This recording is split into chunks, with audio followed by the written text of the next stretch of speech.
They're off and running at Finger Lakes. It's She's Grand who's sent to the offensive by Perez and gets that early lead. Beauty's Bengal displaying speed on the outside. Empire Magic's at the fence. Last Glory's in between horses in fourth. Then a length and a half back to Ligon's Legacy, who's about a length in front of Sweet DeSantis, who is at the tail of the field as they circle around the first turn. And it's She's Grand calling the shots on the front end. Has the lead by a length and a half. Empire Magic tugging at the jockey to go on in second. Last Glory, green blinkers towards the inside third. Beauty's Bengal races in fourth. 3 parts of a length to Ligon's Legacy, deepest on the course in second last. And is to the outside of Sweet DeSantis, who's at the back of the pack at about 6 lengths off the lead. They run to the half-mile pole. It's She's Grand on top. The lead's a length and a half over Empire Magic, prompting outside in second. Last Glory still at the fence in third. Beauty's Bengal mid-flight in fourth, 3 lengths off the lead. Ligon's Legacy and Sweet DeSantis are at the back, 3 furlongs to the winning line. It's She's Grand who's made every Polo winning one so far, has the lead by a length and a half. Empire Magic now being given her cue to go after leader in second and is 2 lengths off the lead. Last Glory's towards the inside third. Beauty's Bengal fourth. Ligon's Legacy deep on the course in fifth as they turn into the stretch. It's She's Grand who's homeward bound, has the lead by 5 lengths. Empire Magic can't keep up. Last Glory's at the fence. Beauty's Bengal still in fourth. 16th to go. It's She's Grand on top by a winding 7. She's Grand, the big favorite, wins the opener at Finger Lakes. Last Glory second, Empire Magic third, Beauty's Bengal fourth. Ferrari. Exacta $11.68. Try $5.35. Super $4.06. They're all on the gates. And they're off. It's Lookin' Super and Muzara. These two jet out for the lead. Kali's Dream at the fence gets that early lead as it's Bustino Santino is now splitting rivals up in the second. Heads or tails in third. Muzara 4 wide fourth. Looking Super shuffled fifth, 4 lengths off the lead. 2 more lengths back to America's Justice, who's about 2.5 in front of Image of Quality, and a length and a half back to Jewels of the Bay, who trails. First quarter mile, 22 and a fifth as they make the entry into the turn. Kali's Dreams on top. The lead's a length and a half. Heads or tails. White blinkers outside second. Bustino Santino third. Looking Super has gravitated towards the inside fourth, now up into third. Ground saving on the turn is Looking Super, but still 3 lengths off the lead. Fifth place is Muzara, then 4 lengths back to America's Justice, who's deep out of the course. Image of Quality second last as they turn into the stretch. It's Kali's Dream on top. The lead's 2 lengths. Looking Super's up the inside in second, many lengths back to America's Justice in the third spot. 16th to go. Kali's Dream. Look at Super's not giving up towards the rail. Then it's America's Justice. It's Kali's Dream who holds over Looking Super. And then it was America's Justice and Image. Double $23. Exacta $20.30. Trifecta $19.28. Dime Super $20.68. And they're off. Horrible start for Miss C. Banker. Broke about 4 lengths behind the second to last horse. It's Sugar Ride and Phone Call to Heaven. These two blast out for the front. Positively's third. Miss C. Banker from out of last up into third, but 4 lengths off the lead and out of the cloud at the back of the pack and about 8.5 lengths off the pace. It's Phone Call to Heaven, hounded by Sugar Ride on the outside in second. Miss C. Banker is in third, 3.5 off the lead, 2 lengths to Positively, who's about 4 lengths in front of Out of the Cloud, who's at the back of the pack. 3 furlongs to go. Phone Call to Heaven on top. The lead's about a length. Sugar Ride pressing outside second. Miss C. Banker is all in third. Positively deep on the course in fourth and many lengths back to Out of the Cloud, who's at the tail of the field as they reach the top of the stretch. Phone Call to Heaven still under a hand ride, now being asked to go for the finish line on top by 2 lengths. Over Sugar Ride second. Miss C. Banker third. Positively outside fourth. Inside the final furlong, it's Phone Call to Heaven who widens the lead to 6 lengths. Over Sugar Ride and Miss C. Banker, it's Phone Call to Heaven in front. Sugar Ride second, Miss C. Banker third, Positive 98 cents. Exacta $10.60, Trifecta $4.09, Super $2.34. They're all on the gate. And they're off.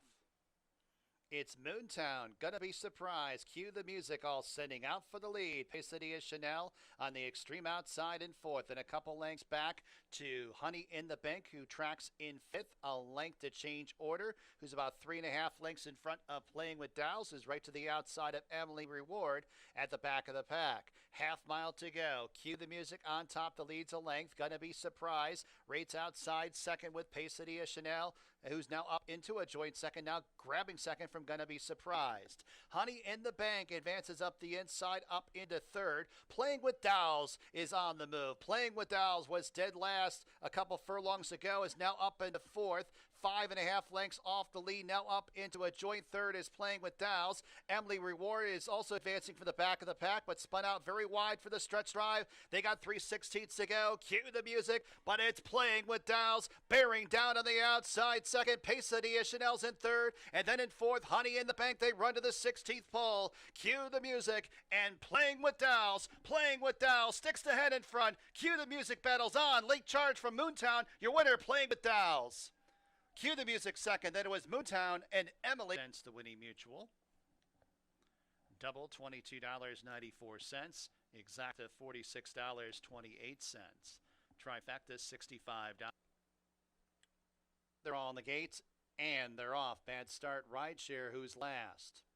Concrete Kid barrels out for the front end. Hamilton's Reasons on the outside. Muscle Shows improving at the fence, going from third up into the lead. Fourth place, Chioki, 4 wide up the backstretch. Pauper King towards the inside fifth. Then 4 lengths back to King's Dance, who races in sixth to the inside of Broken Record. And a length and a half back to Border Fox, who is in second last and one way at the back here. Ride shares at least 19 lengths off the lead. On the turn they travel. Muscle Shoals the target. Has the lead by a length and a half. Hamilton's Reason is all in, trying to get to the leader in second. Here's King's Dancer. Blue blinkers towards the inside. Now up into a joint second. Getting off the inside is King's Dancer. Concrete Kid, Chioki are very wide on the course as they got 3/16 to go. Muscle Shoals homeward bound. Has a lead by 3 lengths over King's Dancer second. Broken Record towards the inside third. 16th to go. It's Muscle Shoals who's clear by 3 lengths, and Muscle Shoals will give jockey Luis Perez a riding triple. King's Dancer second, Broken Record third, maybe Chioki fourth over Hamilton's. $53.26, Exacta $17.72, Trifecta $49.01, Super $29.04 on the gate. And they're off. Good start for the favorite Trinity River. Bright Angel showing speed at the fence. Wisecracker in between horses up into second. Might have that lead. Does have inside position on Trinity River as they get ready to take on that first turn. Bright Angels at Trinity River stalks on the outside second. Hadloway Blue Blinkers races in third. A length back to Bright Angel in fourth. And then a big space of about 7 lengths to Probably Flattery, who's to the outside of Regazzo Doro. 2 more lengths to American Gator, who's about 3 lengths in front of Solo Flight, who trails the field. The opening half in 48 seconds. They make the entry into the far turn. Wisecracker and Trinity River. Halloway draws ever closer in third. 6 lengths off the lead and closing in with each and every stride. 1 furlong to go. It's Wisecracker, a big long shot. Halloway's up the inside. Then it's Trinity River and American Litigator in deep stretch. Wisecracker, American Litigator has got him. American Litigator from far back defeats Wisecracker. And then it was Halloway and Trinity.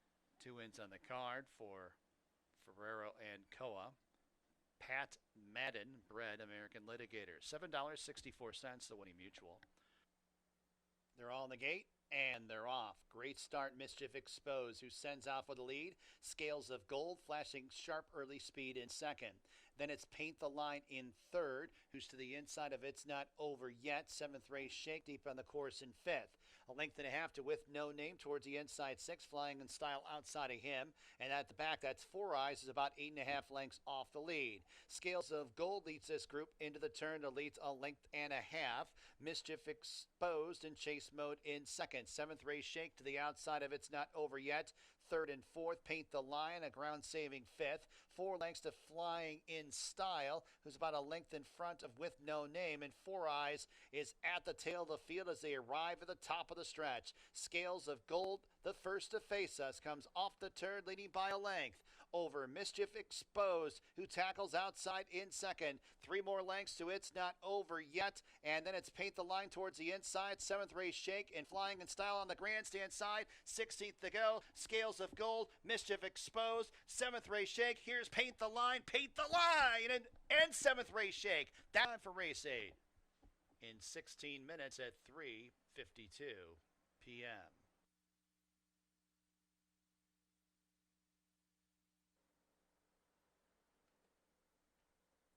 And they're off. Sweet Carol James, one of many, sending out for the lead. Esther Salad has a slender lead. Now it's E Complicado who claims that lead. Sweet Carol James outside in second. Esther Salad in third, followed up by Cruz Into Win in fourth. 3 lengths to Aram Carliani, Crystal, and Lady of Mercia. They make up the next flight. Then a space of about 5 lengths to Anna V, who's about 2 lengths in front of My Gorgeous, who's in the 9th and trailing position. E Auto's homeward bound.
Ladies and gentlemen, our national anthem.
Good afternoon to everyone, and welcome to Finger Lakes.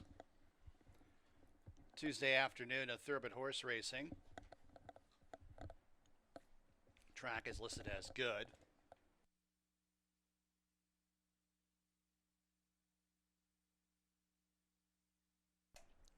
Post time in about 44 minutes at 12:20 p.m. My name is Bill Downs, track announcer here at Finger Lakes. And I've got the scratches and changes for today's card.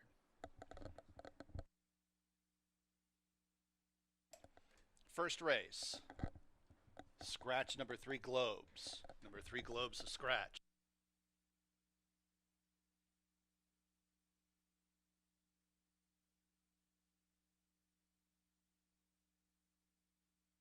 Second race, number 2 Banker Murray, 1 over. Number 7 Soho Knights, 1 over. Third race. No changes in the third. Fourth race. Scratch number 4, Photo ID. Scratch number 6, Dancing with the Boys. Photo ID, excuse me.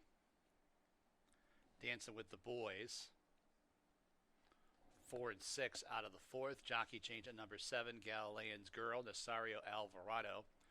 Alvarado on the 7, Galilean's Girl. Fifth race.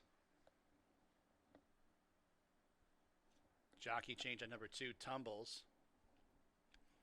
Luis Pena on number 2, Tumbles. Sixth race. No changes in races 6, 7, or 8. Onward to race 9. Jockey change at number 1, Ananias, Luis Pena. Luis Pena on number 1, Ananias. Number 4, Honor for Mandan, Hind Shoes On. Hind Shoes On for number 5, Honor for Mandan. That's a look at the scratches and changes here at Finger Lakes. Got about 42 minutes to race number 1. Handicapping with Dave and Jackie will be next. Have fun and good luck.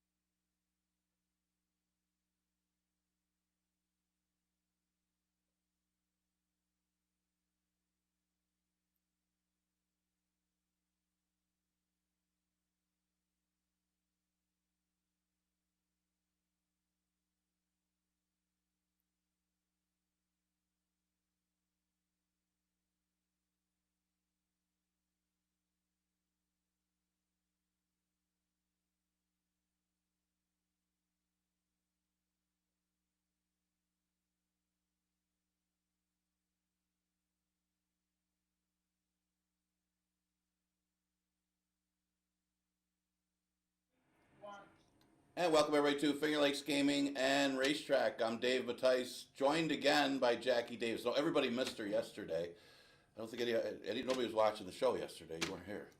I had to announce that. It's like I come on. I'm like, I'm sorry to disappoint everybody that's watching. So well, it's sad. No, I had a doctor's appointment, and I think I'll have a couple next week too. So maybe we'll have to do via satellite. Put you on that would on the screen. We got a little screen up here. What do you think, Jackie? I'd love that. That'd be great. I could just do it from home. I could work from home. I would never leave my house then. Okay. Well, we have to go a little quicker now that we got the earlier post 12:20. I do want to quickly announce all the multiple wins we had yesterday. There's a bunch. What do we got? 3 for Perez, 2 for Koa, for our junior, and the Murph got a DQ. We got 2 wins. Venturo had the log shot. Is that how I say his name? Ventura, right. Like the wrestler or the governor. Ventura got the win in the last. Just think of Jesse Ventura is? Yes, of course I do. He's the one with the conspiracy theories. Yeah. First race. Okay, we got to jump right in because I'll start talking how much I loved wrestling growing up. So yeah, I did. Let's start this. We can talk about that later. Yes, we'll talk about that later. We'll scratch the 3 globes out of race number 1, and a few of these races. We got a couple 2-year-old races today. Just remember, next week we got those. Got the last 2 stakes races of the year. A couple 2-year-old races. This race, good. We're different. I think we're different in a few races today. It's gonna be good. Not entirely different. We're different. Yeah. I think we were different last Wednesday when we did the Halloween show. We did. A few of them were very different. You looked very different. I took a shot here just because Nick Cito has had a lot of success with this horse here at Finger Lakes. They might as well just run this horse here. I'm talking about Philharmonic. Yeah, just leave him here. It's too late now, but yeah. I know, but you look at the record for Philharmonic, the overall record. He's running Gulfstream, Saratoga, wherever, and comes here to Finger Lakes, 4 starts, 3 wins in a second. And this field is a race that he should be very competitive off the last number. He won that race pretty easily. I don't even think I picked him last time. It was just one of those races where he just comes here and he runs his best race, whatever it is. And he's won off a little bit of a break too. You go back to last year. He came in here from August to October, and he won. Yeah. So I think Philharmonic, even though both these Murphy horses look good in here, I think this horse can win. I'm just taking him on the record. I mean, that when you have that much success, horse for the course, we'll call it. I'm taking my time. Completely, yeah, absolutely. I did go with rhymes like dimes. I took the closer. I know it's a small field. They're not going to go very fast, but I think he could get the trip. And then more Vino. I love that horse. Yeah, that horse always fires. Yeah. The pace scenario is going to matter now. I mean, you only got 5 horses in the race. Now you got speed. Who goes? Yeah, it's a questionable pace because Thought's got a little speed stretching out from sprints. Mm-hmm. Rhymes like dimes actually may be able to hold the rail, but I think Philharmonic could be close too. So it's a race lacking in a lot of really good pace in race number 1. I think they might be aggressive with Legal Deal, the 5 horse. Think he'll go with Legal Deal? Mm-hmm. I think coming out of the sprint races. Yeah, I think he's going to show speed. I wouldn't be surprised. I don't think there's much for any pace in that first. So he'll probably go 51. Then they all go in 47. See, then you guys look at the program. Like you ever do that? You can look at the program like, yeah, there's no speed in here. I'm going to go. Then there's 2 other jockeys in there thinking the same thing. That's the worst. Usually it's the trainers that are coming at you saying there's no speed, send, and then you're sending, and there's 3 other jockeys outside you, and I'm cursing. Now you're into the race. You're already in the situation. And it's too late. You can't take a hold, so you have to deal with the situation given. I see it. Okay, second race, we go a mile. It's a 5,000 claimer for fillies and mares. Never won to condition. And this was a tough one. I looked at it. I think we came up with the same top choice. Got different second and thirds, but I could have gone a lot different. I didn't know what to do with Lucky and Gorgeous. Her last race wasn't that good. She might not have taken to the track. I did end up taking her second because I was uncertain with her. The pace comes from the inside, it looks like, with Allie's song. Might have gone a little quick last time, but I still don't like the way that she finished. So I didn't take her on top, and then I still used her off of the good effort, but I Am Ev might be the one to get the trip. Is it I Am Ev or I Am Eve? I think it's Eve. Okay, we'll go with It might be Ev because Eve. There's no E. There's no E on the end. Adam and So- Eve had an E. Yeah, so it's probably I Am Ev. I don't know. Yeah, I do like that horse. That's why I put her on top. I thought it's gonna. It's good. The race is gonna fall the way she needs it to be in front of her. Like we got the speed. I like Allie's song. I chose her as well. That's the speed of the race. Yeah, she's the inside speed. You have and then you have Soho Nights. She's also got speed, but she's not quite as fast. So I don't see Louis. He's gonna have an outside trip. He's not gonna he's gonna get no dirt. So I don't see him pressing the pace for no reason. And she walked last time. She absolutely walked on the front. We see the 3/4 in 1:15. Well, that's like Flora Oates, Baker Murray. They all come out of that race where everybody went 26, 51, Yeah.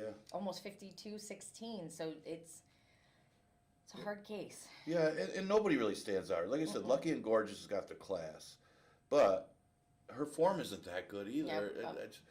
But you know, it's Charlie Baker. He's going good.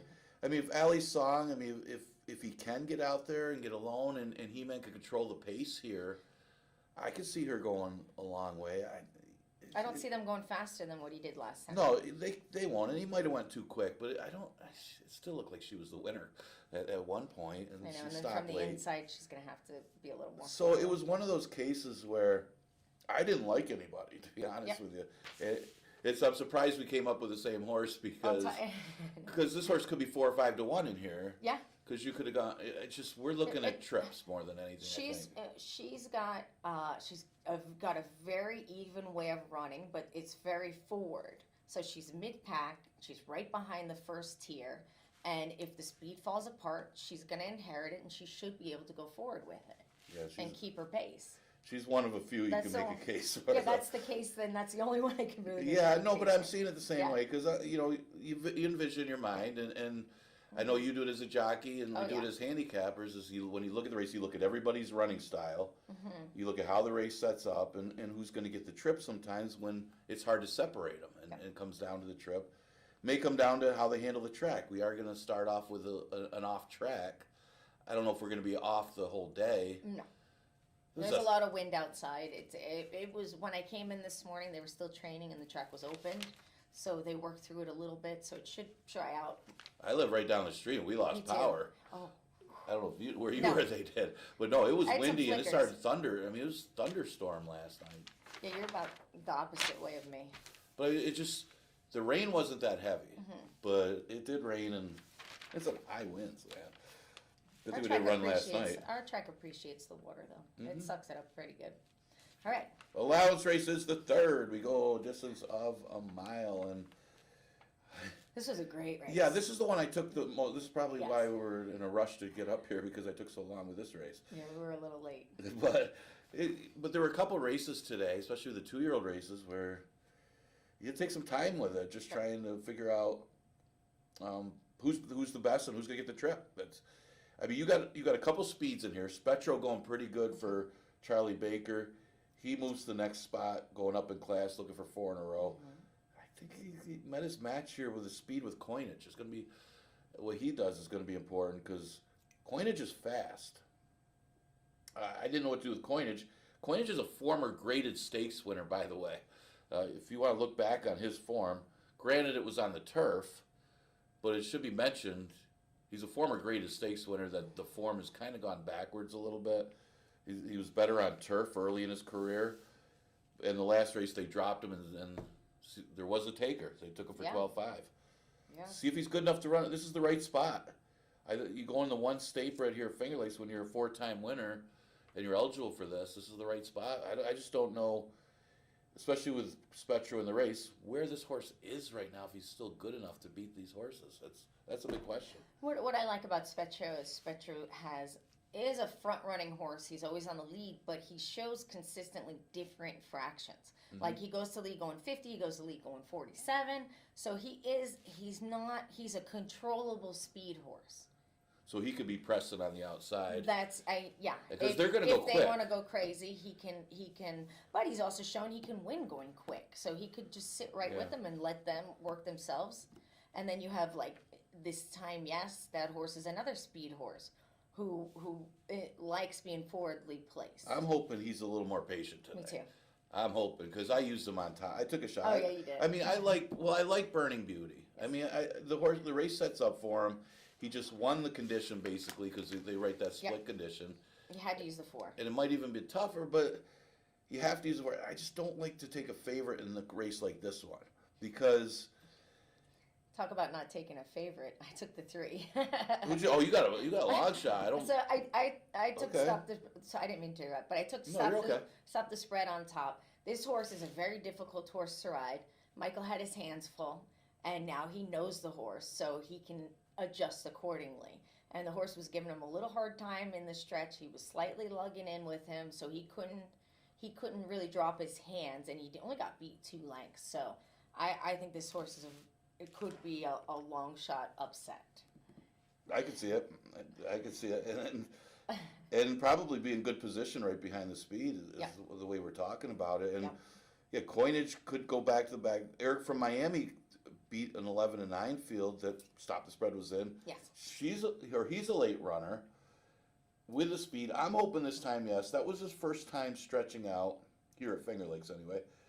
The horse that beat him was King's Leap. King's Leap ran 3rd in the New York Derby. And he gave him a tussle. King's Leap was a heavy favorite. So that's what I liked, because it was his first time stretching out after a bunch of sprints. If he can move forward from that race, be patient, sit behind Spetro and Coinage, and get first run on the rest of them, I think he's got the slight upset chance. So, but Burning Beauty's going to be tough with the speed back. And Prophetic. That's another horse that wants to be a little more forwardly placed, so he's going to be on top of them as well. Yeah, they're going to go quick. They're going to have a little action up front, I think. I'd say a 47.5 for the mile. It looks right. Yeah, that looks right when I look at the form. Yeah. Hopefully they go slower for their sake. But my favorite is when I'm on a mid pack right behind the speed and I know they're going too fast. I love it. I love you that. sit back just enough. sitting and being like, okay, they're gonna come back to me. It's just when do you move more than anything. But that's a tough race because some of these horses don't come back. And then sometimes you could draft in behind them, but you don't want to be too close to the pace when it's quick. So it makes the game so much fun. Oh, all right. Yeah, it is fun. All right, scratch the 4 photo ID, and thankfully Jackie told me the 6 was scratched too, because I could use that horse. Yeah, this was this is one of the 2-year-old races we got. This is for the 2-year-old fillies, going 5.5 furlongs. The only firster that I really liked in here was maybe Anthony Ferraro's firster. How do we say this one? Dalceza? Dolceza? How do you say that? Okay, whatever you said. Well, that's it's Dolceza. Yeah, that sounds right. Whatever you said, yeah, we'll go with it. Dolceza. We'll go with it. I didn't really love. I mean, the dam sold for a lot of money. The dam was a candy ride. Other than that, remember, I was saying Ferraro Jr. won with a first-time starter yesterday, and there's a couple of them that are live here. But Gabe the Babe, if you look at the first start, I know it was only a 33 buyer, but I wouldn't expect these 2-year-olds to go that fast either, unless one of these horses just go out there and pop pretty well. But caught the slop last time. I'm willing to forgive the race. She didn't have that great of a trip in her second start.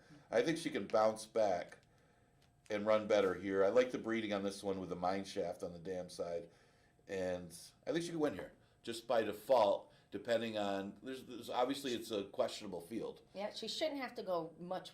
She went really wide last start. She shouldn't. We're cutting back a little bit. I don't think she's going to end up 5 wide. She should be a little more forward, or like there shouldn't be as many horses in front of her to where she should be able to get a nice saving ground kind of trip. Yep. I did have a little difficult time. I took the 8 on top obviously, and then I put the 3 second. I know the horse is coming from turf, but the fractions that they pulled on the turf were very, very fast, and his dirt works aren't that bad. He does have a 37 in there, and it looks like nice even 50s. So I don't know what that name is. It doesn't sound very flattering for Jenna, but yeah. Last call, Jenna. Yeah. That just means Jenna likes to have a good time. Yeah, big drinker. Bread for the turf, though, was the thing. I don't want to interrupt, no, you're good, no. but that was the thing. I mean, I used her too, but Yeah. the big question mark is the surface. So we had that one Kitten's Joy in the breeding of that other horse that was brought in here, and the horse ended up winning. Yeah. I remember talking about that. Yeah, but this one is very strongly bred for the turf, so it will be a question mark. Again, a little bit of class and good breeding is class and good breeding. I mean, sometimes that just overpowers some of the rest of them. I can see it. Yeah, and the other one I used, like I said, the firster for Anthony Ferraro. They paid a lot of money for the dam, and I like practical jokes. We've had a few of them here, and they've all run well. Yeah, they have done very well here. I threw that signal chat in there. I thought running in the lady fingers was a little stretch. Yeah. So I figured I'd just give her another opportunity. Yeah, because she's been in interesting spots. And the breezes are consistent. They're not. They're actually faster than a lot of these first timers. I could see her. Yeah, because she's the mystery horse in here. Yes. Again, they got her at a big price at 21. I don't think she's gonna go off that, but according to her form, I guess She might. She might, right? Because you don't know what to expect from her. But you're right. The breezes are good. At least working well in the morning. We could run the race in the morning. I'd win a lot of races. I won't even have woken up yet. Fifth race, 11-9 Claimer, going 6 furlongs. You got Luis Pena on the 2 tumbles. So 6 furlongs was the key. I took a shot in here. You see, I'm way different. Way different. I took a shot. Not way different. You just have different top choice. Oh, well, I got. No, you got different. Yeah, okay, different yeah, horse. okay, Come go on. Okay, so. And the key to this race is going to be the pace, but my thing was the distance, and I know Bad Connection, Bayou Melody, they both ran well. They're both in a dead heat. I think both of them are 5.5 furlong horses. Hypno Currency, I think, is also a little bit better going 5.5. I thought I was looking at it from who likes the distance. The best horse at the distance might be Eastern Star. She's at the mercy of the pace, though. So I got to hope Bad Connection does come back going 6 furlongs. Keep in mind, Eastern Star defeated Princess Cairo before Princess Cairo went on her little win streak where she's won a couple in a row. And, maybe got the better of the trips. Of course, Princess Cairo returned the favor, but Princess Cairo got the better of the trip when she beat her. And that was at 5.5. So those are the 2 that I'm hoping the race comes back, and that's the key. If Bad Connection gets out there and goes the 3/4. So I think we're looking at the race the same. We're just looking at it like the result of if Bad Connection it's more about lasts or not. It's about trips, like you said. These are horses that have run won multiple races. So they're all running against each other a lot. So it's whoever gets the best trip, or the post position. It's more of a trip than anything. How this track plays too. I saw Bad Connection on top because the last time I saw her, she ran 6 furlongs. She got beat a length. They went under 13. They went in 1:12, which puts her, for me, if she can run the way she's consistently been running, that puts her on top. And Bayou Melody, she's just running so well right now that I don't think the 6 furlongs, I think it can follow into that distance, that it won't be a problem, even though they are jumping, she is jumping up. Yeah, you know what, and Rafael Rohina's done a good job with her. Absolutely. For some reason, he's fitting her speed and More the than timing and anybody. everything. Yeah, and I mean, this horse is running the best that she's run, so I wouldn't be surprised. I just had a concern about the 3/4, but she's a speed, and that's how you got to look at it. When you first look at the race, the first horse you got to look at. And who's going to press her? No, really nobody. And Bayou Melody's a better stalking horse. But now. But they're switching post positions, so she's on the inside, so she's going to have to either take a little hold and jump the heels, or. Well, here's the thing, though. is this horse able to be rated a little bit, even if nobody presses her for the 3/4? Because you want to be out more relaxed for 3/4, right, to get the extra half furlong, or is she just going to send out there, catch me if you can? I think this horse has got more ones first jump out of the gate. I think it's more the horse than the rider. Okay. Because gotten first call out of the gate. Oh, she's through quick. Every rider in here, so it's just a matter of how fast she wants to go herself. Yeah, I can see it. And then I do like you see that, right? And then my Royal Val is jumping up in class, but she is fast, but she's a free running horse, meaning she doesn't want to be. It looks like she just wants to do her own thing. And coming from the outside, I think she should be able to pick up a check so she can sit clear and she's got a nice even running style as well. She's the only broken vow horses I've ever seen that doesn't like an off track. Only one. But Well, she's 50% in the money on a wet track. I know, but as far as loving it, I mean, you always see good records. Yeah, you're right. Yeah. I mean, if you look at her form and her numbers are not better on the off track than her fast. But she's an interesting one, though, because she did run a good race last time. There was no pace in the race, and she still pushed up there and was best. And so it isn't a big jump for her. I mean, that's what makes it a wide open race. Like I said, we're seeing it differently because I'm hoping the pace comes back. You're hoping the pace lasts. Yeah, definitely. So and the thing is, the 3/4, I thought maybe could be the difference. Bayou Melody and Bad Connection, they did land in that dead heat. It was the longest dead heat that I can remember. That was exciting. That was really exciting. A lot of suspense for that one. All right, 6th race, another 2-year-old filly race. Goes 5.5 furlongs. Yeah, to look up. Did you know that Op Overlord, that was from the code name for the Battle of Normandy? I had to look that up. I didn't know that. I thought it was it shows how much I know on history. That's great. I thought it was something to do with a video game. That would be my first guess. Yeah, that was my first guess. It sounds like some But kind of. I know we got some older military guys that would correct me if I didn't get this one right. That's awesome. Yeah, so I think class-wise, who this horse has been up against in New York, it's just, they're better fields. That's why it's in Omaha Beach, like Omaha Beach. Yeah. I like Mike Maselli is a class guy. He's a great trainer. I've ridden for him, and he's another one. They don't ship here for no reason. They're coming here to make some money. So, and this horse has been running actually pretty. They've been running very fast fractions, like we said, running against the horses in New York. That's usually tougher races. And I really like that horse. I think he's got every opportunity. Yeah, she's just running against better, and you would think that those races are faster than what she's going to face here, and that might lead to victory.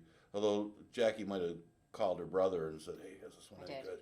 You didn't. No, I didn't. I know you didn't. He's probably he's probably sleeping in. It's his day off, so. Well, I would be. I threw that Simon Mum in the number 1 horse. I usually don't like first time starters from the 1 hole, but they are not. It is 5.5, so there is no shoot, so there's no distraction for them. They do have. She had some quick 3/8 here. They had the 37, meaning they're trying to get some speed into this horse. I like that, and Faro Senior, I really like. He does great with the babies, so you really can't. Oh, that's Junior. Yeah, the thing is, that's Junior. I'm sorry. But the thing is, this will be a good experience for her too. You know, she got a first-time starter, a 2-year-old from the rail, and they got the weight off. They got you're talking 115 pounds versus 122 with these 2-year-old fillies. They're usually not very big. Yeah, so that does help. Yeah, that's going to help a lot with the young. You're right, because they haven't developed yet. So the younger horses. Did you ride a bunch of younger 2-year-olds when you had your apprentice? I rode everything and everything. everything. Yeah, whatever what they put you on. Right? A lot of them look like they can't. They look like two. I rode 4-year-olds that looked like they were 2-year-olds pulled right out of the farm. So. Okay, so we got the same top choice. I used Scarlet Queen as my other one. I really liked the way that one looked as well. Yeah, she was a beaten favorite her first start, but she could improve off of that race as well. Okay, moving on. We got two. Okay, starter is the 7th, goes a distance of a mile, And interesting to see. I haven't got a jockey change. Hopefully this is true. Is Sophia Vivas back to ride? The EMT never got back to me to see if she was cleared, but I never got a. She's got a lot of better things to do than get back to us. Right. But Sophia, this horse, she fits her. They fit each other. They get along great. So it'd be very exciting. She's back. Yeah, and we know this. I mean, I know you ain't talking. He's going to the lead. Yep. At least the shoe lady showed that she could sit back a little bit in the route. That was first time stretching out in a while. She hadn't gone long since earlier this spring. First time here at Finger Lakes, and she proved that she could sit right off of that speed and try to take over. The problem is sometimes I know you ain't talking. He doesn't stop. I know. And that horse and Camilo, they are like two peas in a pod. They love each other, and that's why I put him on top. Coming from the one hole, he's going to have a ground-saving trip. Hopefully the rail's good, and he can just. And there's really not a lot of speed that can go with this horse. Sometimes it doesn't matter with her anyway. I know. She just sends out there. It's impressive. Yeah. So yeah, and then a Saratoga Kisses, I threw that one in. She's been a hard knocker, check getter, and is there really much else to say? Yeah, I mean, I agree with you. I think the ones out there, I just thought the shoe lady, I mean, they bet her heavy last time. But I think she's a little classier than these. But again, it may not matter, because I know you ain't talking. We did a fast time last time that she was in the starter going a mile 70. She just shot out there and kept going. So the speed was good that day. The track was a little quick, but I'm hoping the speed holds again. But she doesn't stop. Could really tell. Yesterday it was a little different because we got that extra rain that we had a sealed track yesterday. See how it plays today. An allowance race, never won 2, fillies and mares, going 6 furlongs. A lot of question marks in this race. I took a shot with, well, I'm not really taking a shot with who I say Mr. November. That's a baseball term, not a calendar term. Mr. Michael S. Ferraro has Dance and Jane. Mr. November. I mean, that was like a baseball term, really. You told me that last time. I know. I used her second, mostly because she's been only running on dirt, and the breezes are good on the dirt in the morning. They're doing good. I had a question mark. I just wasn't as confident putting her on top. I did take a 5-1 signifying nothing on top with Andre. Andre's gotten the best run out of this horse. I like that the horse is forward and doesn't need to be on the lead, but always close. And the recent 6 furlong races are better than his 5.5. Yeah, I agree. Yeah, and I used her second, and that's the key. We both agree. There's a lot of pace in here. Oh yeah. I mean, Ball Kitten has one way to go, and she goes to the lead, and she usually gets second. So the fact that I didn't use her, I might be wrong on that one. But she's going to get some pressure in here. I mean, Queens Over Threes is a horse that likes to get out there with Tammy Alpender. They like to go out there with the speed. She's going to be sitting up on the lead, if not right off it. I threw in that April Storm, the Kathleen Maston horse. The last 2 races she ran in Aqueduct the last race was not great, but the race my sister rode her, the second start back was actually pretty good for coming from Aqueduct. And then the 2 starts that she run here last year, her first 2 starts, she finished. She win by a bunch, and then she hit it on a nose bob in the mud.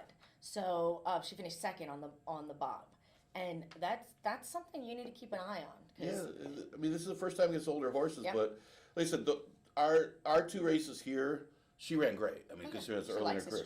Likes this track. I mean, they weren't the strongest of fields, but you're right. The day that Katie rode her that first time in New York, that's a really tough field that she was up against those 3-year-olds. That was a great race. So see how she does off the layoff is the key, right? Huh? I said how she does off the layoff here would be the key. Well, she ran great off the layoff in Aqueduct, so I can't. And Kathleen, she does a great job with horse. She really takes care of them well and is very involved. Good. Okay. Last race, 5,000 maiden claimer. I say we gotta go a little quicker this last few weeks, because we got that earlier post time.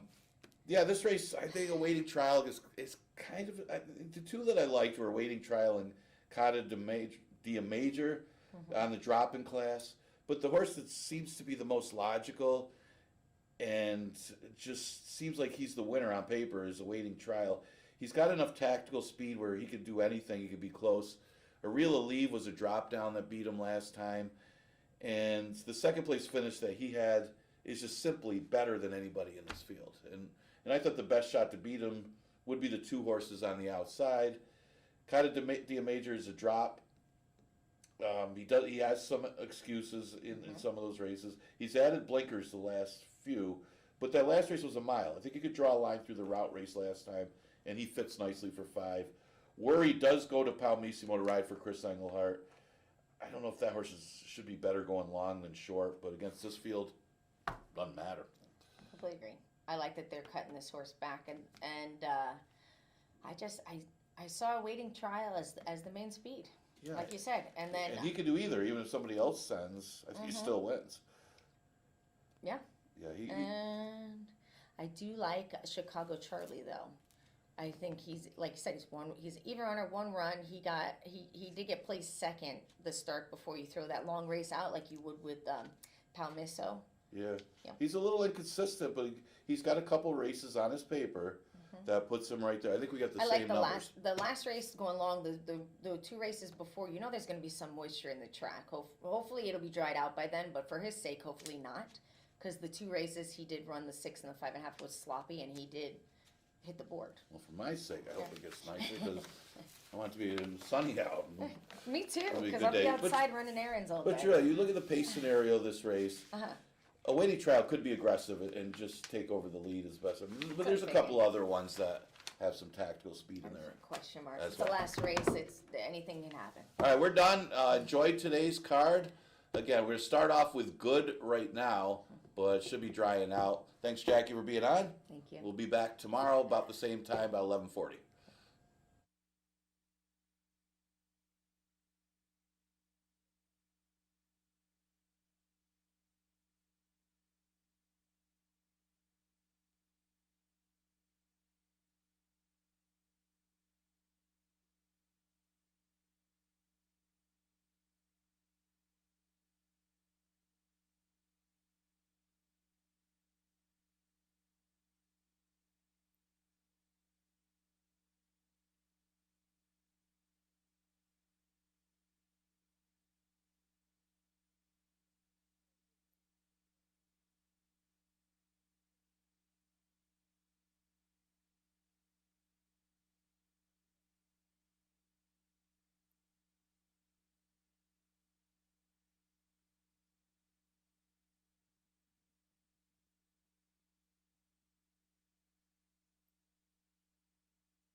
Horses coming on the track for the first race here at Finger Lakes.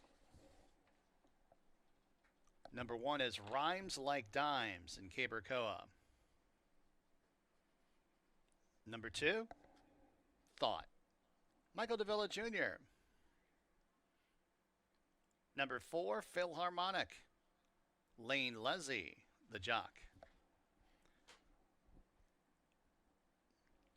Number 5 is Legal Deal and Emmanuel de Diego.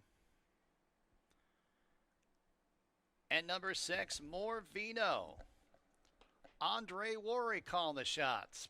Track right now listed as good. First race in approximately 3 minutes.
Two minutes.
approaching the gate.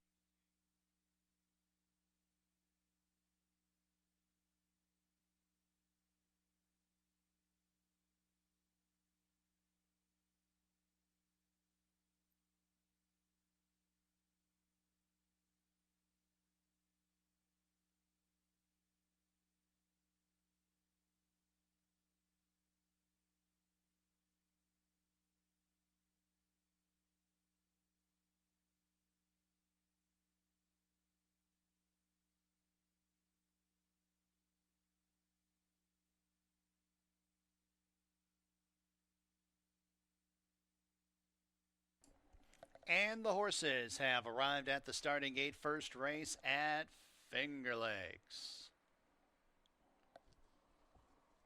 First of 9 races on a Tuesday. A little bit better weather than yesterday. Still got a surface less than fast. It's good. But the sun is shining. Still got that wind from yesterday. We'll see if we can get up to fast at some point today. Got a field of 5 in this optional claiming allowance race. 7-5 Philharmonic. 2-1 Morvino. They're all in the gates. They're off and running at Finger Lakes. A picture perfect start. It's Legal Deal and Morvino. These two peel out for the front end, and they're able to cross over a little bit. Philharmonic will be deep on the course as they take on that first turn, now up into second. It's Rhymes Like Dimes, who's ground saving towards the inside, second last, and a length and a half back to Thought, who's at the back of the pack as they go around the first turn at a controlled tempo.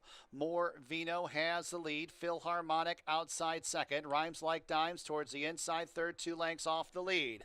Legal Deals outside of him, and Thought will make it a line of 3 in that back cluster. 2 by 3 as they race up the backstretch in the opener here at Finger Lakes. It's Morvino on top, over Philharmonic in second, and then it's Thought outside in third. Rhymes Like Dimes tries to keep position, and Legal Deal able to split rivals, and the whole field's covered by 2.5 lengths. The opening half in 49 and a fifth. So easy tempo for this caliber of horse as they go on to the turn. Morvino with 3 furlongs to go has the lead. Philharmonic attacks in the outside second.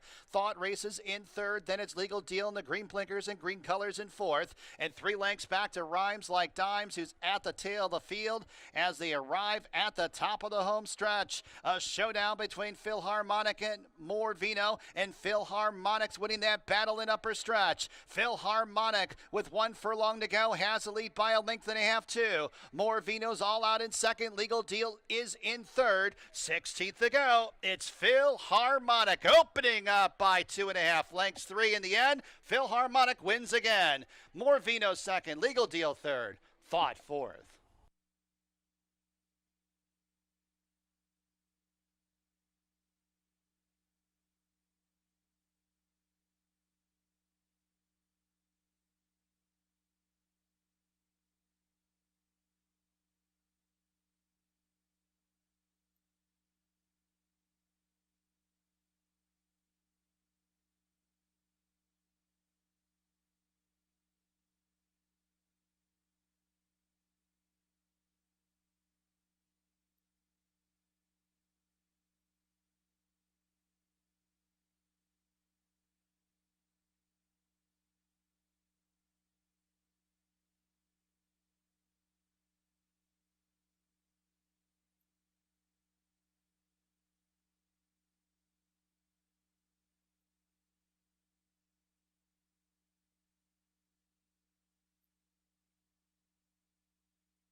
Back to the winner's circle, number 4, Philharmonic. Kentucky bred, 5-year-old bay gelding by Mendelssohn. Out of practice. Mosa Rosa owns. Nick Zito trains. Lane Luzzy, the winning jockey. $5.12 the winning mutual. Exacta $13. Trifecta $16.92. Superfecta $8.14. Second race at Finger Lakes. There are no scratches or jockey changes. Exacta, trifecta, superfecta, daily double pick 3 wagering. Post time in 20 minutes at 12:49 p.m. A reminder, don't forget our final 2 stakes races of the season at Finger Lakes, the $45,000 She's a Stone Cold Fox and the Tin Cup Chalice Stakes will be run here next Monday, November 10th. The 2025 live racing season continues through Wednesday, November 26th.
Okay, we're in the paddock for race number 2, and looking at the first, you talk about a horse that just loves this racetrack. Phil Harmonic was saying earlier, man, they run that horse here. He's making a living here. That's 5 starts at Finger Lakes with 4 wins, and a second for Nick Zito, legendary Nick Zito. That was Lane Leslie aboard for that victory. Just absolutely loves Finger Lakes. Second race is a 5,000 claimer going a mile, never won 2 condition for fillies and mares. Good competitive race. There's a bunch of competitive races today. Look at this race though. It's hard to really fall in love with anybody here. You got the speed of Allie's Song. She set some quick fractions, tried to open up the lead last time, got caught late. You'd expect her to do the same as far as going to the lead. Flora Loads does have some speed, but Allie's Song will probably be the one to set the way. I thought the horse might get a good stalking trip in here would be I Am Ev, who comes off a second place finish.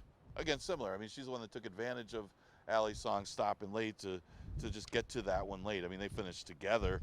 Tam Bam, who was a drop down, just proved much the best in that race. And that's why I Am Ev was such a big price at 14-1, is because Tam Bam, or there was such a short price and deserved it. She was a much the best winner. Previous starts for I Am Ev was pretty good. Her lone win this year was in the mud, and that's good because we do have some moisture in the racetrack today. The other part of that was when she did run so well that day, that was over a speed favor in racetrack, so she actually made up some ground, although that was the one speed horse that didn't win all day, and that speed horse probably just wasn't good enough. But she still came from out of it to win on the muddy racetrack that day. And she hasn't really run a bad race in any of her starts. Her biggest margin of defeat, double digits, was against the 11-9s. So she fits nicely here. Maybe a good one to key off of in a race that's pretty wide open. Lucky and Gorgeous goes out for a barn that's been red hot. Talk about the Charlton Baker barn, and comes out of the same race. She didn't have the greatest of trips. Got caught wide. It was her first race over the track, and these are the type that deserve another chance with the rough trip. So Lucky and Gorgeous it's tough to gauge because she wasn't competitive in there, and she did lose to a couple horses in this race, but you'd expect her to be closer, especially when the heavy favorite not here without Tam Bam. Again, Allie's Song is the inside speed. Maybe she could slow it down a little bit more than what she did last time. But she did run off a little bit, be the first time going long here at Finger Lakes. Maybe if she could control the pace up front, they may not catch her. Second time going.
Horses coming on the track. Race 2 from Finger Lakes. Number 1 is Allie's Song and Him and Harkey. Number 2, Banker Marie.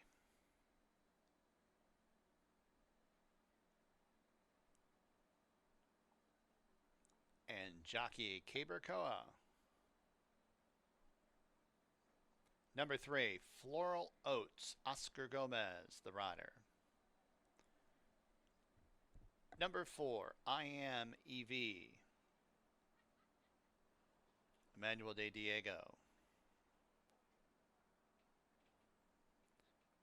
Number 5, Lucky and Gorgeous, Andre Worry. Number 6, Digital Currency, Joel Cruz. And number 7 is Soho Nights and Luis Perez. Post time in a few minutes.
2 minutes.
Horses begin their approach to the starting gate for race 2 from Finger Lakes.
Horses at the gate for race number 2 from Finger Lakes.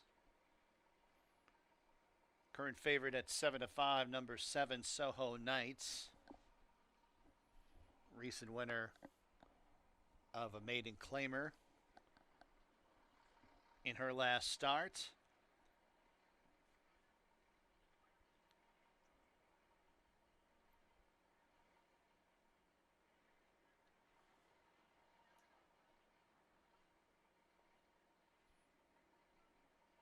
Lucky and Gorgeous, Digital Currency,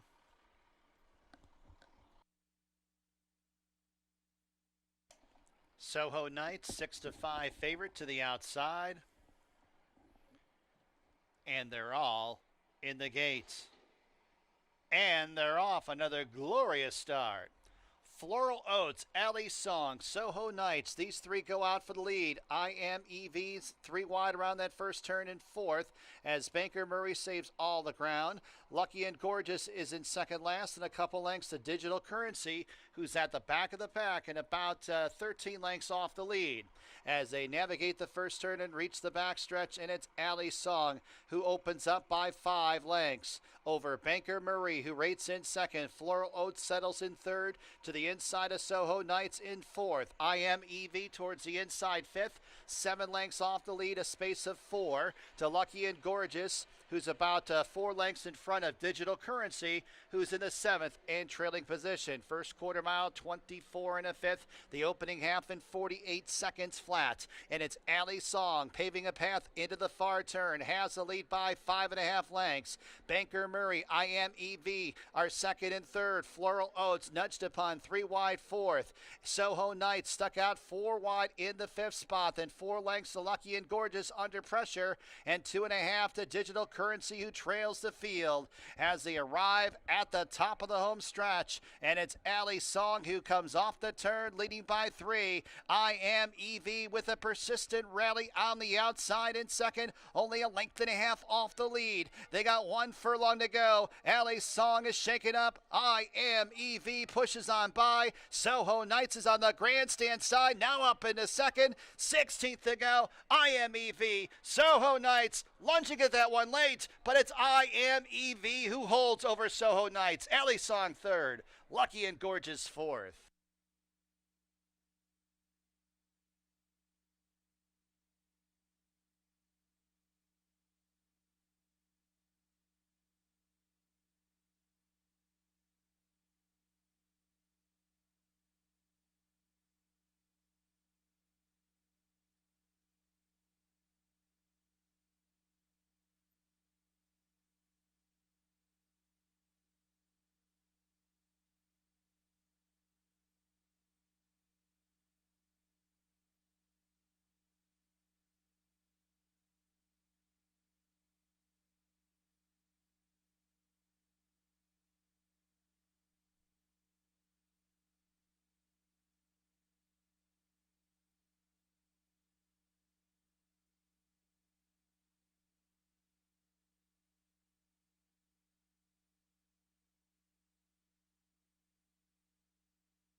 Four, 7, 1, 5 in race 2 from Finger Lakes.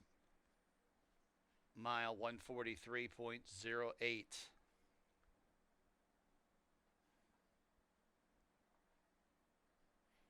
I Am EV back to the winner's circle. New York bred. 3-year-old bay filly by Jovia out of Surf Rider Beach. James Aquilano, owner, trainer. Emmanuel De Diego, the winning jockey. Fazio Stables, bred I Am EV.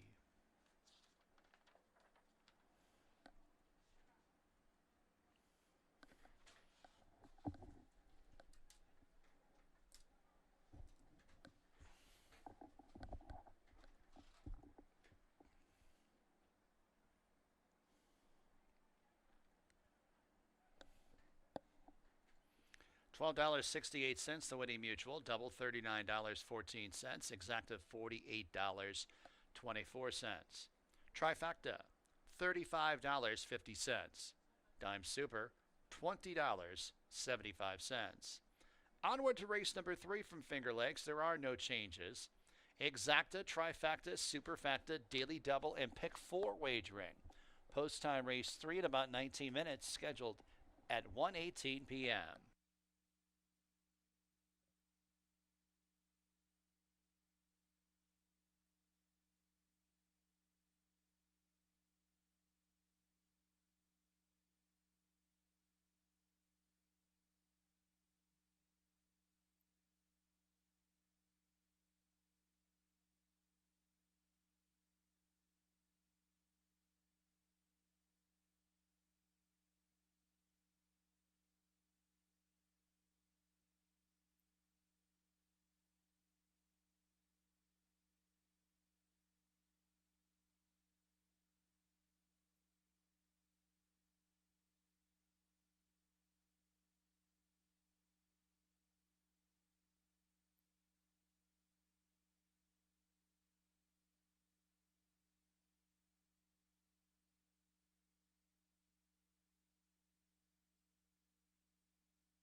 All right, got about 7 minutes to post for race number 3, and yeah, got some value on I Am Ev. Is that horse going off at odds of 5-1? Man, we really touted that horse this morning too, but she was able to get the trip that both myself and Jackie thought that she would get, as Ali Song got out there, opened up the lead, stopped as she did last time. I Am Eve would be in the perfect position to get the first run on everybody else, and she was able to do just that and held off the big favorite Soho Night. So I Am Eve, Emmanuel Di Diego, good ride by him to get that victory for Aquilano. We go to the third, and it's an allowance race going a mile. Non-winners of state bred. Tricky racer because you got a couple speed balls in this race. Coinage, one way to go, very quick horse, takes the blinkers back off. Coinage should be the inside speed, and you got Spetro, who's sharp right now, winning 3 in a row. He's the outside speed. Something's got to give here. You'd expect a quick pace. Coinage, a former graded stakes winner. They dropped him in for a tag last time. There was a taker.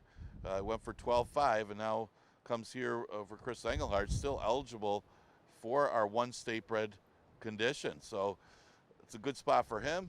Spetro, who's been sharp, winning 3 in a row, looks like a good spot for him going into the one state bred.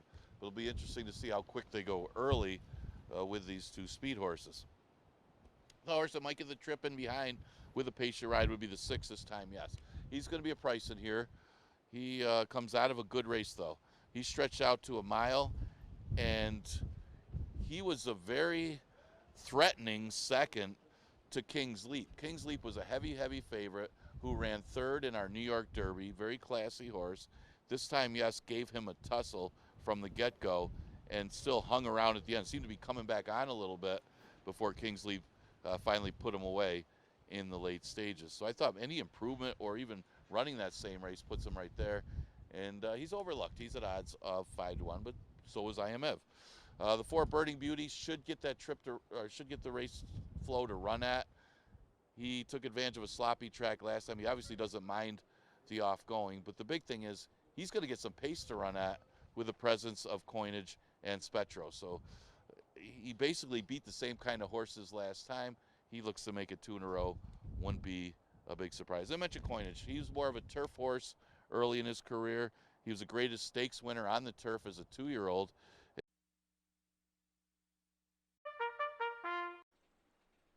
Number 3, Stop the... And number 7, Spet...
Approaching the gate.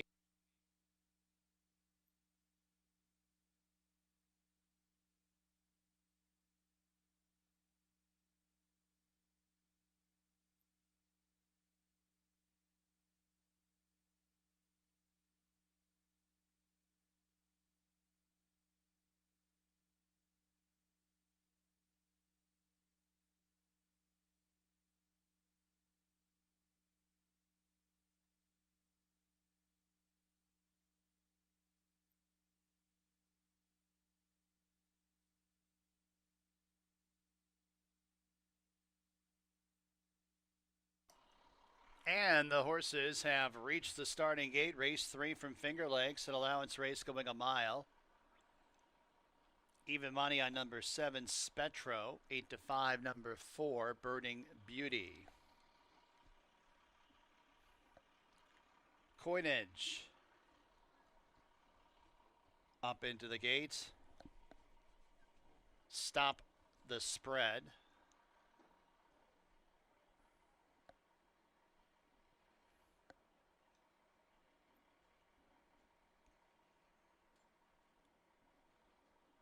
Three more left to load.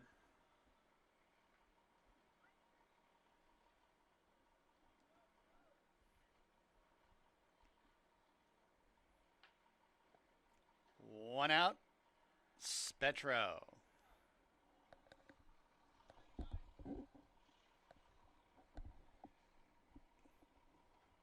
They're all in the gate. And they're off. It's Spetro, and this time, yes, these two blitz out for the front end, but it's Spetro able to get over from an outside post. This time, yet stuck out 3 wide around that first turn. Coinage and Stop the Spread are on the rail in the 2-path. Only a length and a half off the lead in that middle cluster. Eric from Miami runs along in 5th, and then a half length back to Burning Beauty, and Prophetic is 3 wide at the back of the pack and about 7 lengths off the lead. Spectro got a clear lead and has it by a length and a half.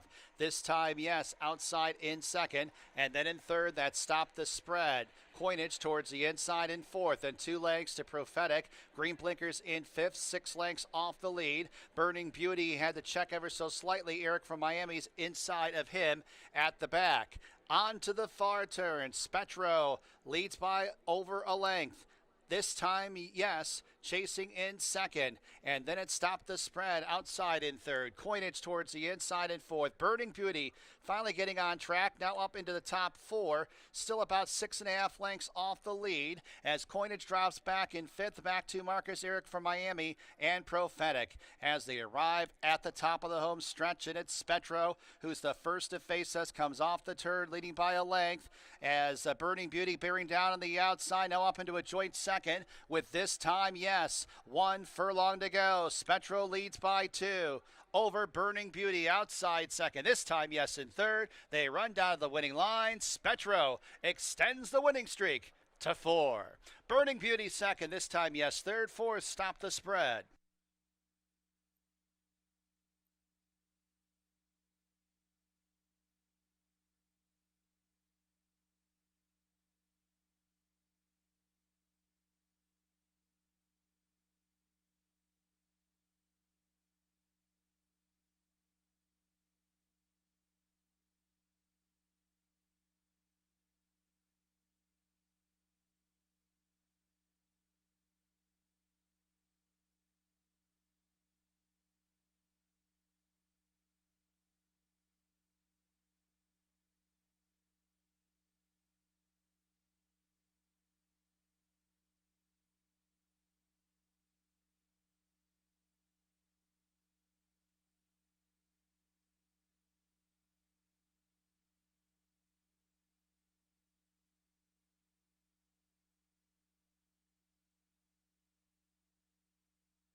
Seven, 4, 6, 3. Spetro first. Time for the mile, 140.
Third race official, Spetro. To the winner's circle, New York bred, 6-year-old Chestnut Gelding by Go Zapper out of Conga Bella. Michael Foster owns, Charlton Baker trains, Andre Worry the winning jockey. Off the hook, Gumster Stable goes Zapper Syndicate bred Spetro, pays $6.28 to win. Double $38.56, Super $22.10. Trifecta, $14.86, Exacta, $13.76. Fourth race, Finger Lakes, scratch the 4, photo ID, and number 6, Dancing with the Boys. Put Nasario Alvarado on number 7, Galilean's Girl. Exacta, Trifecta, Superfecta, Daily Double, Pick 3 wagering. Post time for race number 4 in about 19 minutes at 1:48 p.m.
All right, getting ready for race number 4, and yeah, no speed from Coinage today.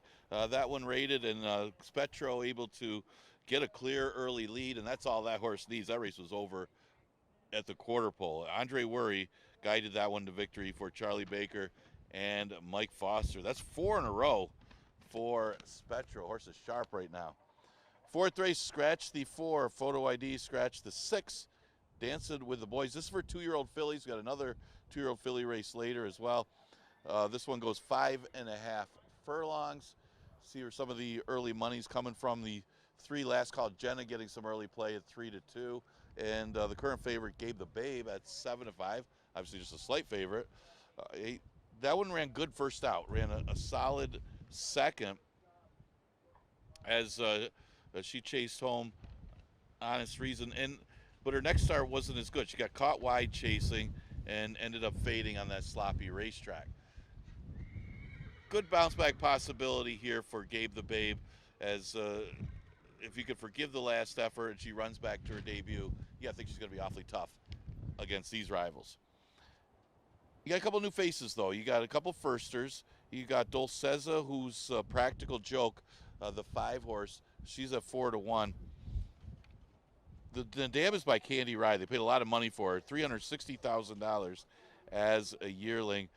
Not the fastest of works for this horse for her debut, but definitely worth a note. And plus, Mike Ferraro won yesterday with a first-time starter as well. The other horse that's getting some play is the Turf to Dirter. That's a last call, Jenna. Now, she's strongly bred for the turf, very, very well bred for the turf. So that's the big question mark, how she'll handle the dirt here. Obviously, that's much tougher competition that she's been up against on the turf as she cuts way back in distance and tries the dirt today. But that's definitely a lot of question marks when you consider that, especially looking at her breeding, which she clearly should be running on the turf. But her first 2 turf races against that competition weren't that good. So maybe we'll see. Maybe she is one of those horses that's bred for the turf, but will still run good enough on the dirt to beat these rivals. The other firster is the 2, a couple of them. Anagenda is a half to My Cool Hand Luke, who runs here. Not a bad horse in the condition. She's leading up with a bullet work. Galilean's Girl is the 7-horse. That should be listed. Naz Alvarado will be aboard that one. Of course, Linda Dixon, very good. She won both the 2-year-old races that we had a couple weeks ago. So, tricky 2-year-old race. I did lean towards Gabe the Babe, who's got the experience, couple races. Just hoping that she runs back to her debut. She's the slight favorite on the board right now, but money's probably going to be pretty spread out here as last call Jenna getting some play as well. Exacta Tri Super Daily Double and Pick 3 starts in race number 4. Again, we scratch the 4 and the 6.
fillies coming on the track. Fourth race here at Finger Lakes. Number 1 is Signal Chad and Emmanuel de Diego. Number 2 is Agenda and Oscar Gomez. Number 3, Last Call Jenna and Raylu Gutierrez. Number 5 is Dolcisa and Joel Cruz.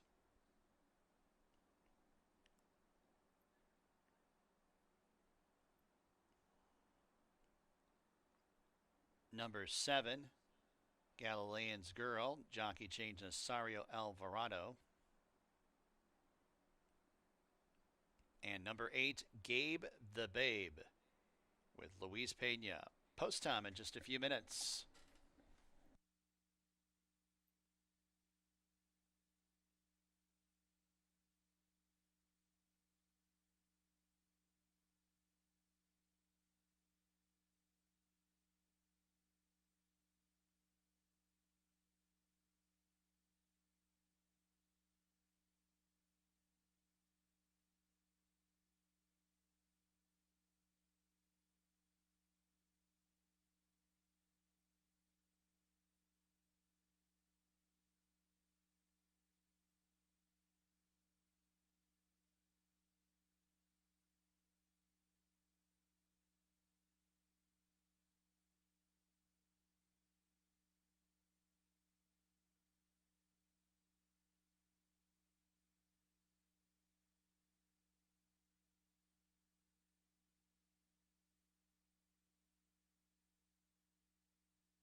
And the fillies have arrived at the starting gate. Race number 4 from Finger Lakes.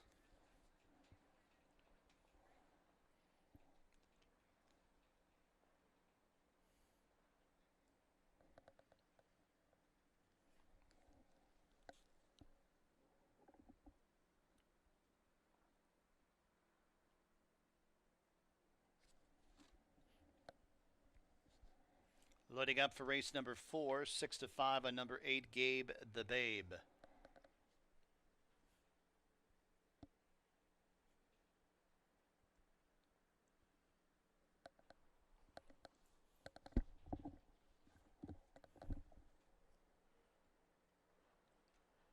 Dolcizza. Going up and in.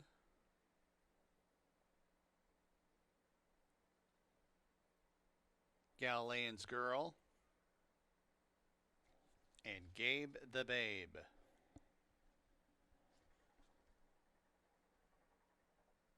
And this field is set for a start. And they're off. It's Last Call Jenna, one of a trio setting out for the lead. Signal Chant and Agenda towards the inside. These three across the track early on. Gabe the Babe is rating in fourth, 4.5 off the lead. 2 more lengths to Galilean's Girl, who's about 5 lengths in front of Dolcizza, who's at the tail of the field. Onto the turn, Signal Chant has a lead by a widening length over An Agenda, who's nudged upon to keep up in second. Last Call Jenna is losing position from going from third up into fifth. Gabe the Babe launching a rally outside third, soon up into a joint second. It's Galilean's Girls towards the inside in fourth, and then in fifth, Last Call Jenna. Dolcizza trails the field as they reach the top of the stretch. And it's An Agenda and Signal Chad who are first and second, as it's Gabe the Babe who's 4 wide. Galilean's Girl needs a seam, able to get through, 2 lengths behind the lead of An Agenda, 16th to go. An Agenda leads by a length and a half over Signal Chat, and Galilean's Girl, it's An Agenda victorious. Signal Chat second, Galilean's Girl third, fourth, Gabe the Babe.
Two, 1, 7, 8. Number 2, An Agenda first.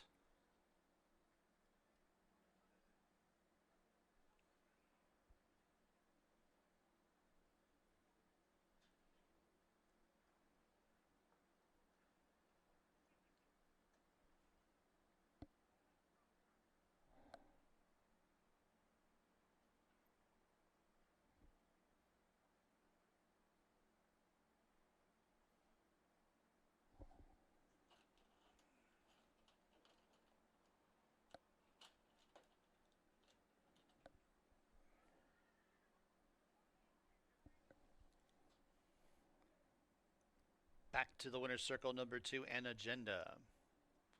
New York bred, 2-year-old chestnut filly by Known Agenda out of Sakura Ballerina.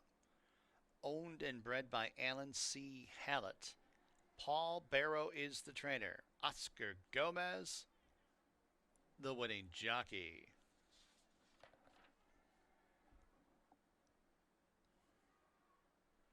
$10.84, the $2 win dividend on An Agenda. Double $55.44. Exacta $244.54. Trifecta $456.55. Super $196.94. Pick 3 $70.51. Fifth race at Finger Lakes put Luis Pena on number 2, Tumbles. Exacta, trifecta, superfecta, daily double, late pick 5 wagering. Post time in 20 minutes at 2:18 p.m.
Okay, we're in the paddock for race number 5. We're getting the last of the horses to get ready for this 5th race. 4th race won by a first-time star. Actually, that one looked pretty good to start off a pick 3. This 5th race, we're going to start a pick 5. Very good pick 5. Best wager at the racetrack. You want to get involved in this late pick 5. Start off with an 11-9 claimer. Non-winners of a race that's a date or never won 4 races that goes 6 furlongs. The first leg was one of the more difficult ones in this pick 5. You got to look at this a few different ways. A couple of horses that are going to get better, horses that are better at 5.5. I think the distance is the key here, depending on the pace flow. We know who the speed is. There's no question who's getting the front end in here as long as she breaks. You talk about this 7, Bad Connection. The question for Bad Connection is if she can carry her speed 6 furlongs. She's got 3 wins in her career going 3/4, but most of her good races, especially recently, and she's running well lately, have been at the shorter 5.5. So she'll have to have some reasonable fractions. But she has been playing catch me if you can at 5.5. See if she can control the pace here. She has a chance to go all the way. But we know that's the speed. The question is 3/4. She was a dead heat with Bayou Melody at 5.5. Bayou Melody is a better 5.5 furlong horse than she is a 6 furlong horse as well. But against these horses, hey, she figures to run well. But they got in a dead heat when they faced back on October 8th. Well, the best horse at 3/4, best couple might be a horse like Eastern Star or Princess Cairo. Now, Eastern Star and Princess Cairo kind of a rivalry going. Eastern Star defeated Princess Cairo going 3/4 back in July, but then Princess Cairo defeated Eastern Star going 5.5 on October 8th, which was their last meeting. Now, Eastern Star didn't get the best of it. She had to alter out in the stretch trying to close ground. Princess Cairo got the better trip coming up the inside. So, but it all depends on the pace flow, especially with Bad Connection. She's the key to the race, being out there alone on the lead if she comes back to these horses at all at the 6 furlong distance. That is the big question.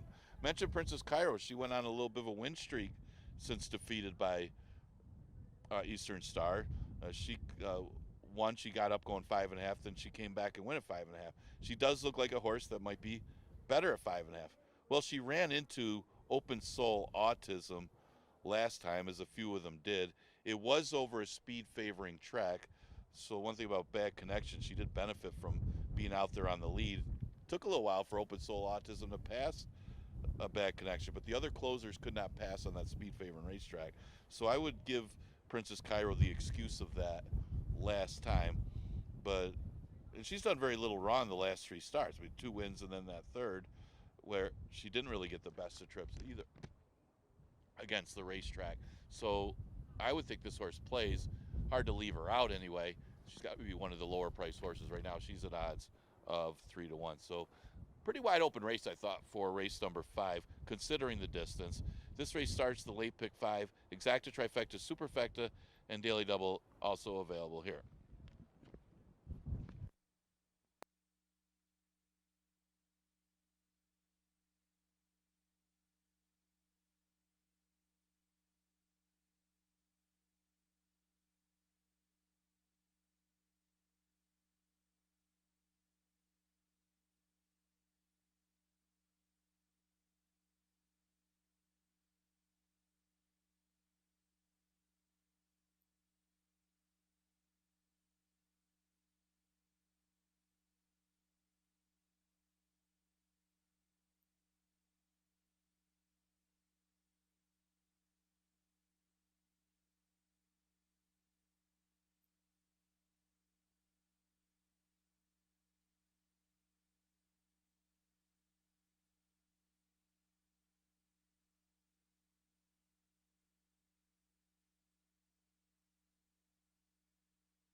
Fillies and mares coming on the track for the 5th race from Finger Lakes.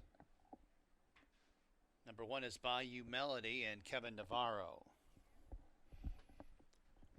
Number 2 is Tumbles and jockey change Luis Pena. Number 3, Eastern Star, Jeremiah Flores. Number 4 is Gringotts, Hemet Harkey.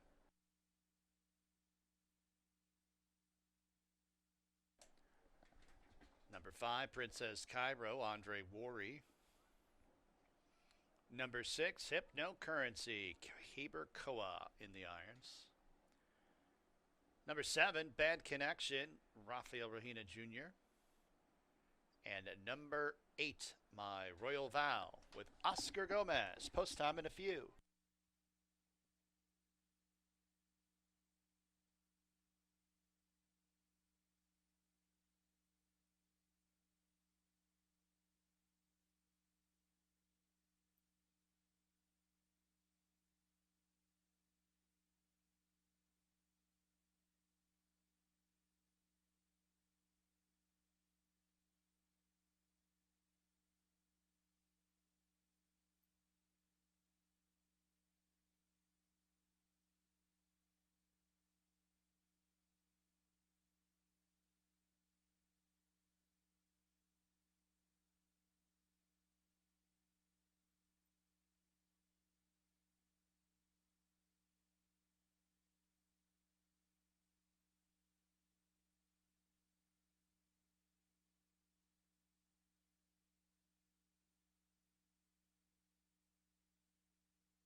approach of the gate.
And the horses have reached the starting gate, race 5 from Finger Lakes. Got a field of 8 fillies and mares. To go 6 furlongs, 2-1, number 5, Princess Cairo.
Hypnocurrency.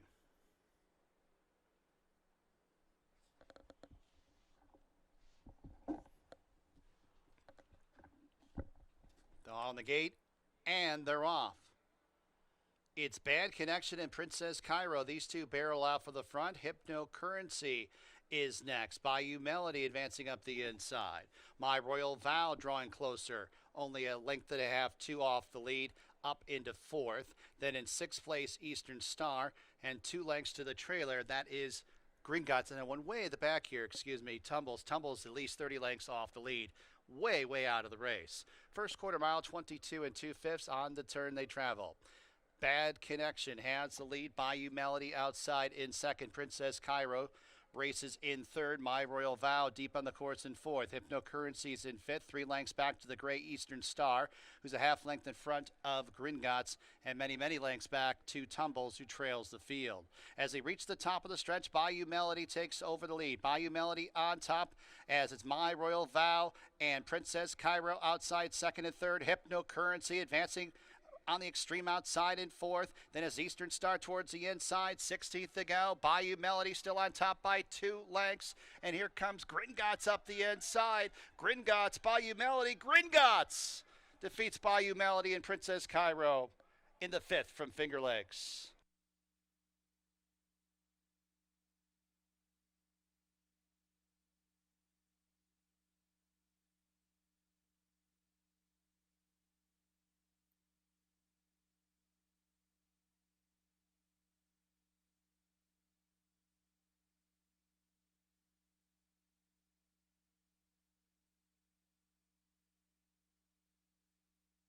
Stewart's inquiry into the start of the race.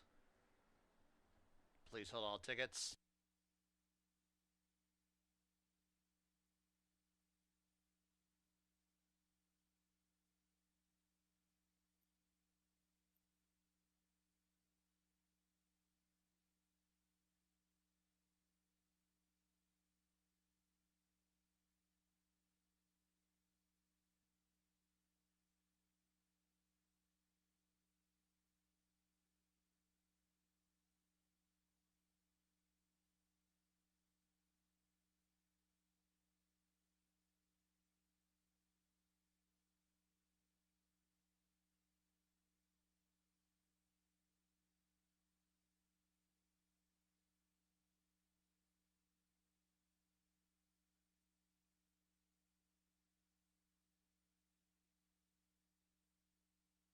Four one five six. Number 4 Gringotts first.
Gringotts to the winner's circle. New York bred 8-year-old bay mare by Central Banker at a Secret Breeze. Kamla Besasser, the owner. Nurka Huerta is the trainer. Heman Harkey, the winning jockey. Cedar Meadow bred Gringotts. Still a Stewart's inquiry into the start.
So no action taken.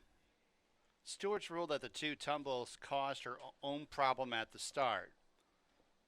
The further explanation from the stewards was that at the start, the gates opened, the assistant starter did let tumbles go, but then after that, put her head over the bar. Therefore, the assistant starter did have to grab her, but tumbles did receive a fair start when the gates were opened.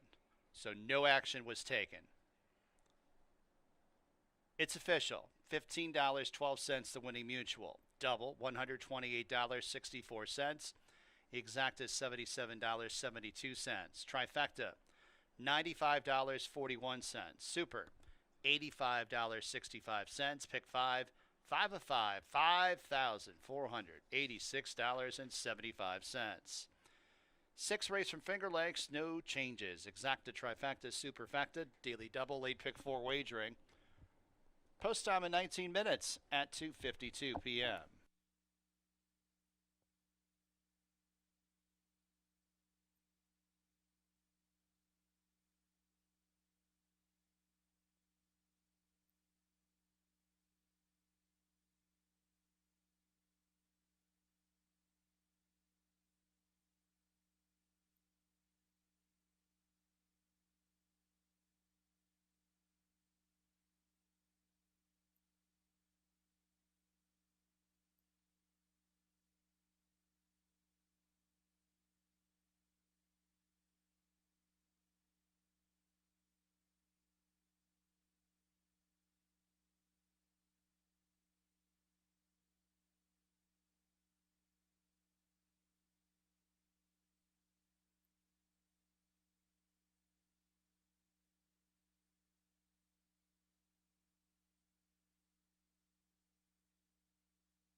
coming up on the sixth. Of course, that fifth race was one of those all button is your friend type races, as the main contenders were horses that couldn't get 6 furlongs, the ones they were betting anyway.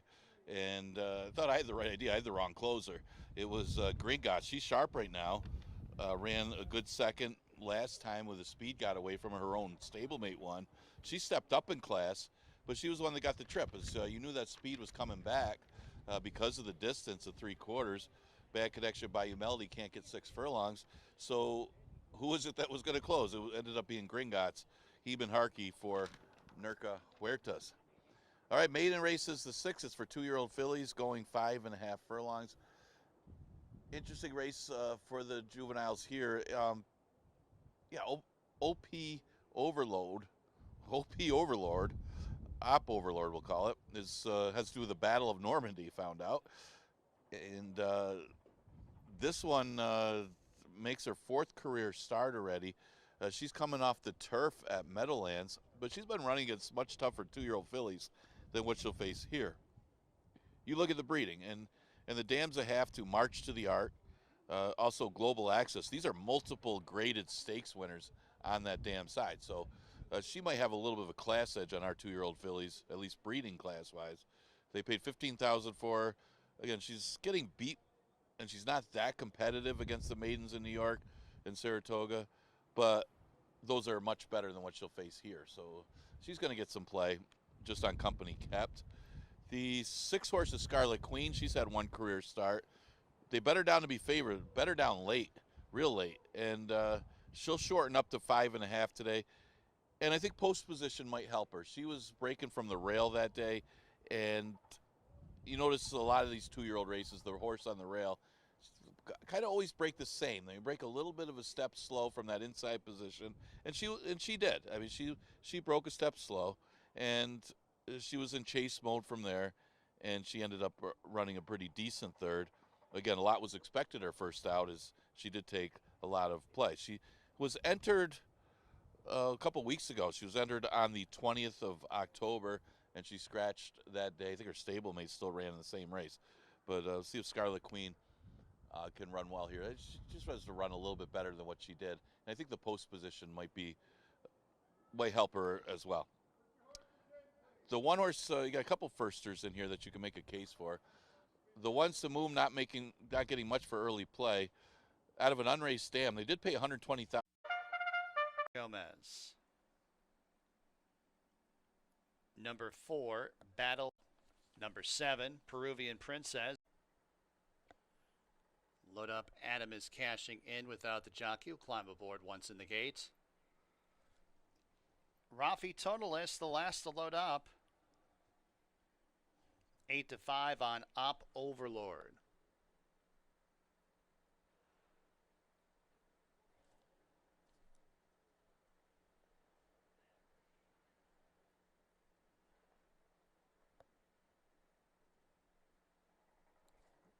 Rafi Totalis going up and in. They're all in the gate.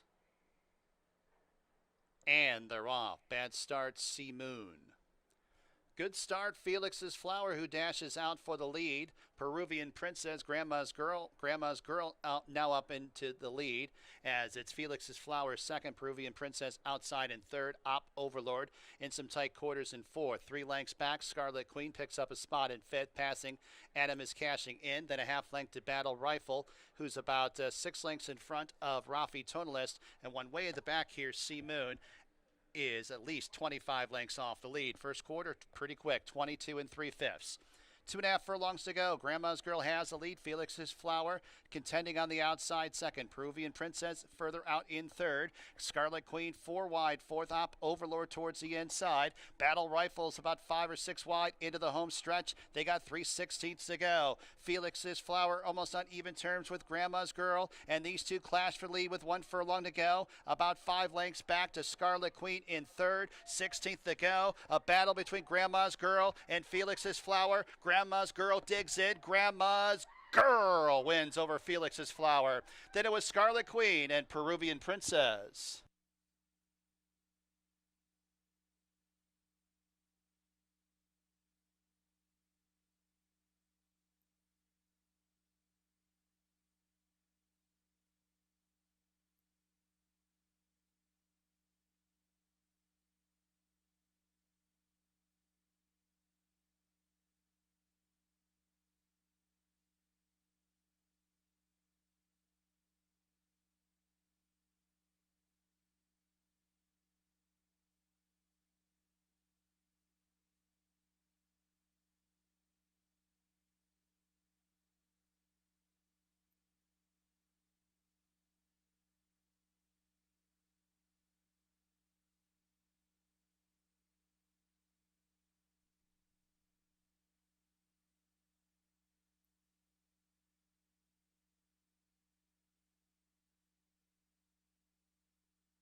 5367. Number 5, Grandma's Girl first. 5.5 furlongs, 107.38.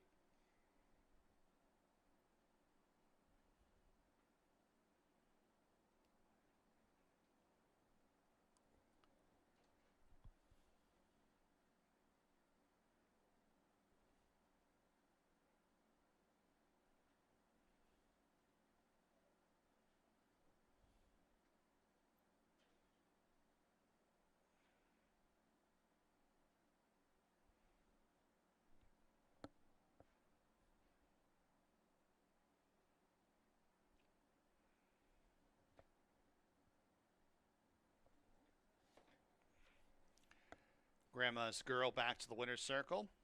Kentucky bred, 2-year-old chestnut filly by Country House at a Prairie Dream. Thomas White and Jason White, the owners. Jonathan Buckley, the trainer. Kevin Navarro, the winning jockey. Thomas White bred. Grandma's Girl.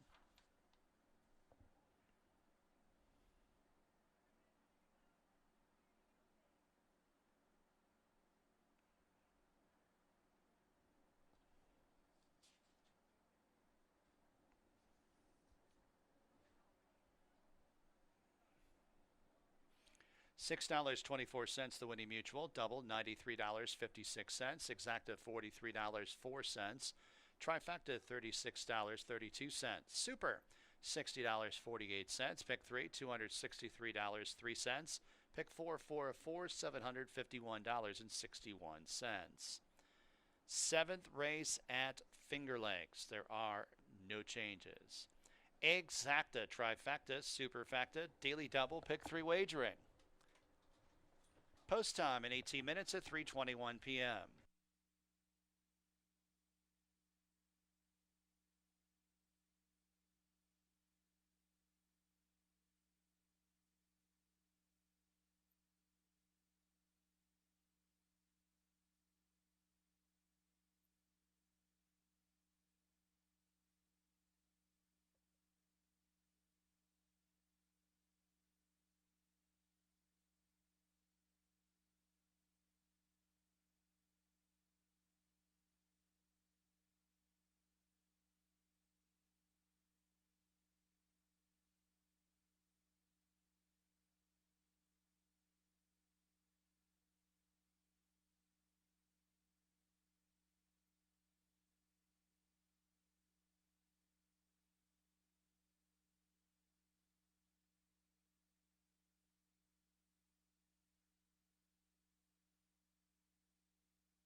All right, we're in the paddock for race number 7. The money showed on that one, Grandma's Girl.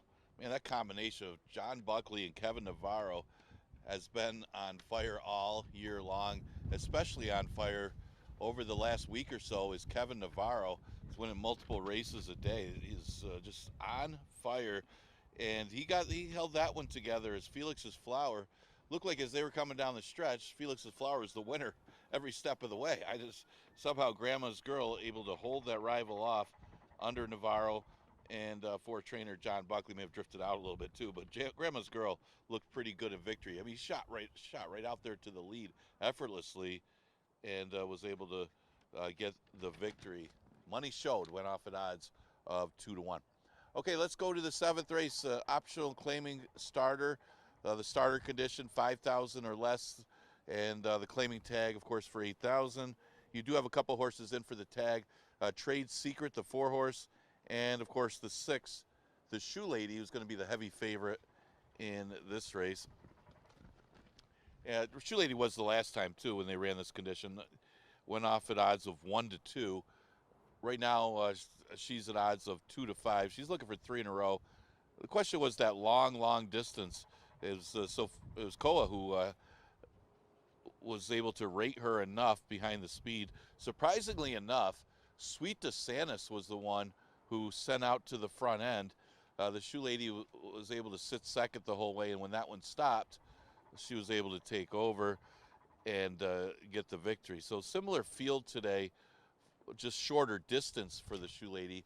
And I think that only helps her more going the shorter distance.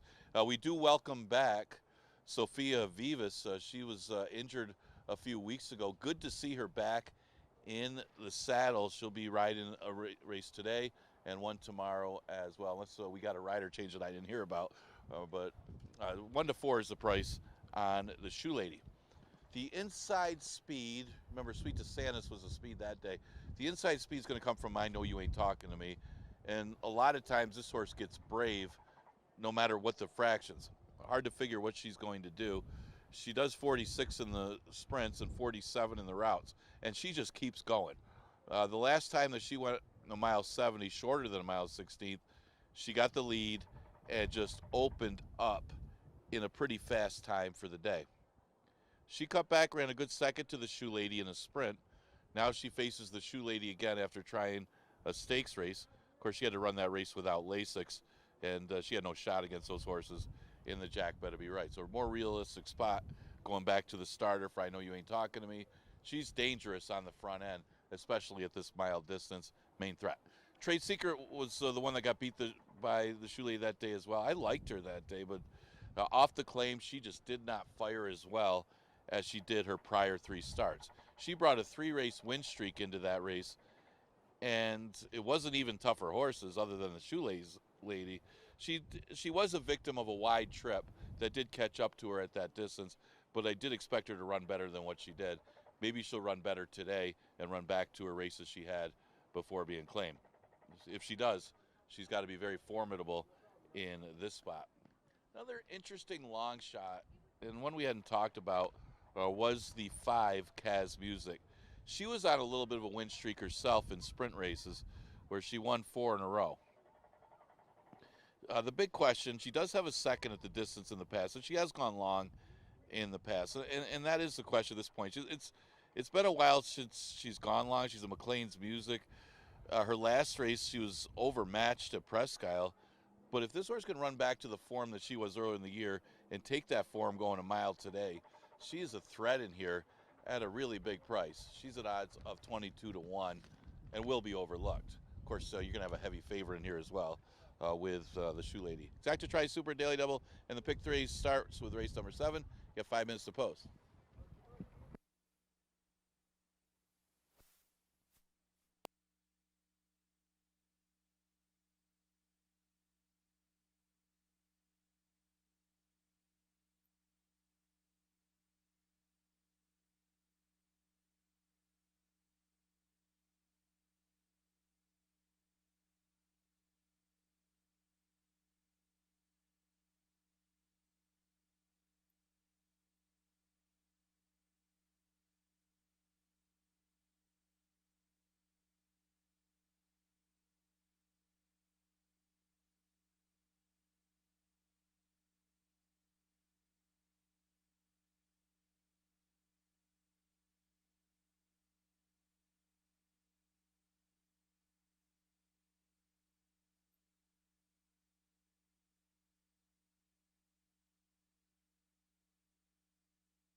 Fillies and Mares coming on the track. 7th race, Finger Lakes. Number 1 is I Know You Ain't Talking to Me and Carlos Camilo. Number 2, Pure Elegance, Christian Navarro.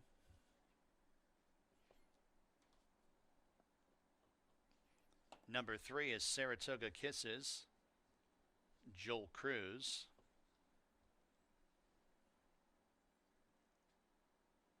Number 4, Trade Secret, and Emmanuel de Diego.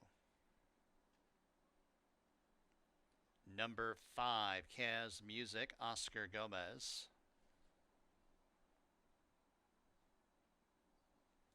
Number 6, The Shoe Lady with Sofia Vives. Number 7, Holiday Jazz. Luis Perez calling the shots. Post time in just a few minutes.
Approaching the gate.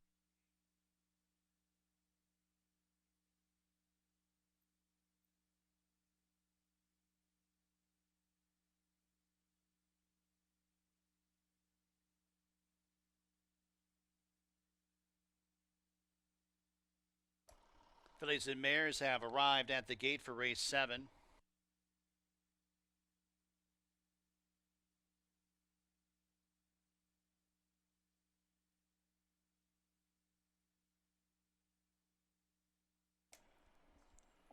Field of 7 fillies and mares to go a mile.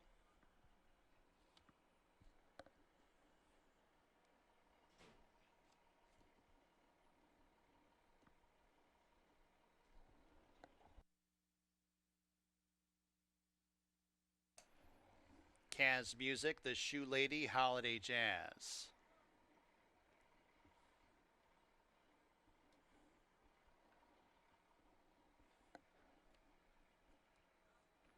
Four to 5, the Shoe Lady. 2 to 1, I Know You Ain't Talking to Me. They're all in the gate. And they're off.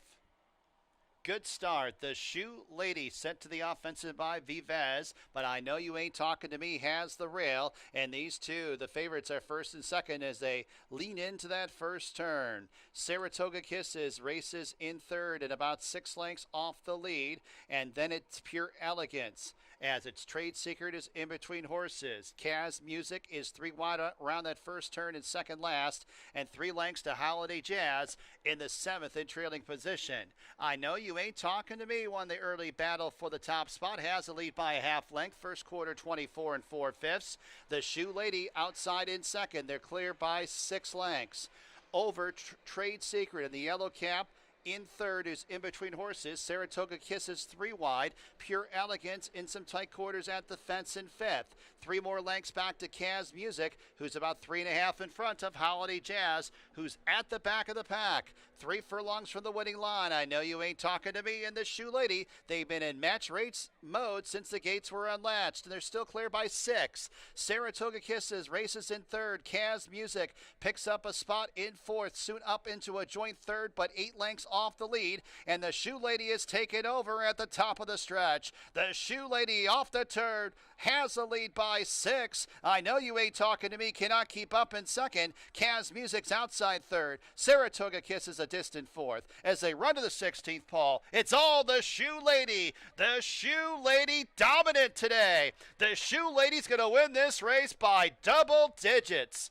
Kaz Music gets second. I Know You Ain't Talking to Me in third. Saratoga Kisses 4th.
Six, 5, 1, 3.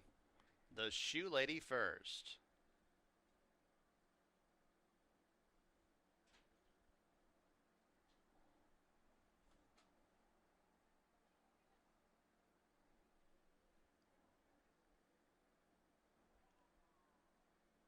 Back to the winner's circle, number 6, the Shoe Lady. 3 wins in a row For her, New York bred, 4-year-old bay filly by Upstart out of Rosedale. Barry Schwartz, the owner. Michael Ferrero, the trainer. Sophia Vivez, the winning jockey. Stonewall Farm bred the Shoe Lady.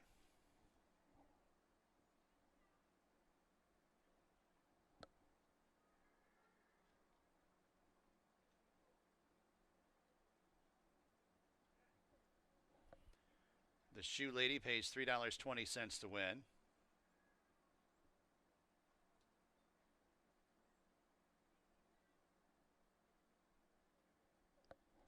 Double $12.64.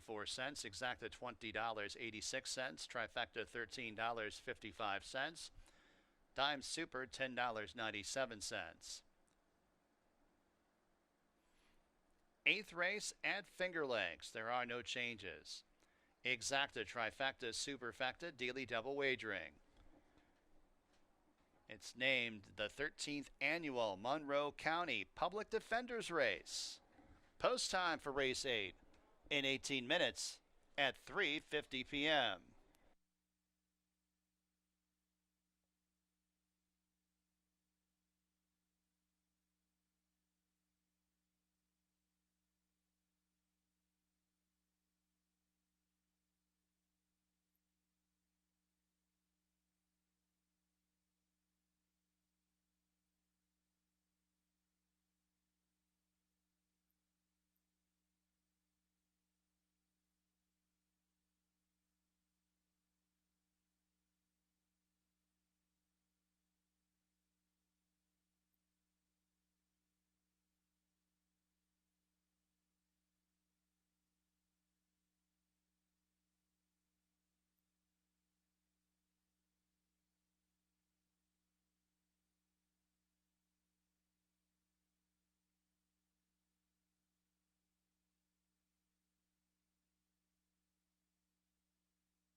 And a couple claims, race 7. Number 4, Trade Secret, new owner, trainer Tim Murphy. And number 6, the Shoe Lady claimed, new owner Edwin Schatzel. Stacy Torelli, new trainer.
And no doubt about that winner in race number 7. What a return from injury by Sophia Vivas as she guides the Shoe Lady to a convincing victory, to say the least. That would turn back a distance to a mile, and it seemed like that was the perfect move for the Shoe Lady. She took over the lead, and they were not going to catch. She opened up that race for trader Michael S. Ferraro. Classy horse is the Shoe Lady. She's been winning all year long. But good to see Sophia Vivas back in the winner's circle, back in the saddle. He's got another mount tomorrow as well. Allowance race is the 8th. We'll start the late double. This for fillies and mares, non-winners of 2 races. And this is an interesting race. You see a lot of play on Dancin' Jane. I did take her on top as my top choice, but there are some question marks with Dancin' Jane. She will be making her first start on the dirt. She'll be cutting back in distance, first time in a sprint. So a lot of variables here that she's doing things that she hasn't done before. She's got some route speed. Not sure if that's going to translate to dirt sprints, but she's quick. And I think the big positive is you see Ray Lou Gutierrez, who rode Miss Impulsive, who looks like a big contender in here.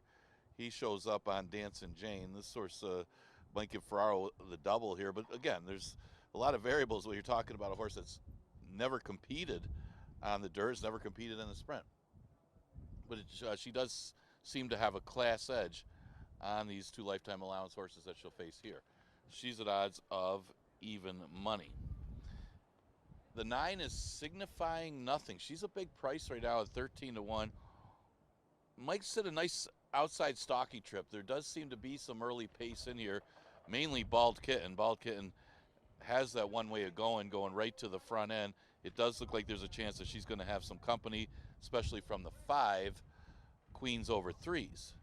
Now it is 6 furlongs, so she could sit out from her outside position, take a look, and that's how she runs. She likes to be a couple lengths off of the pace, not too far back, and then try to stalk and make a run.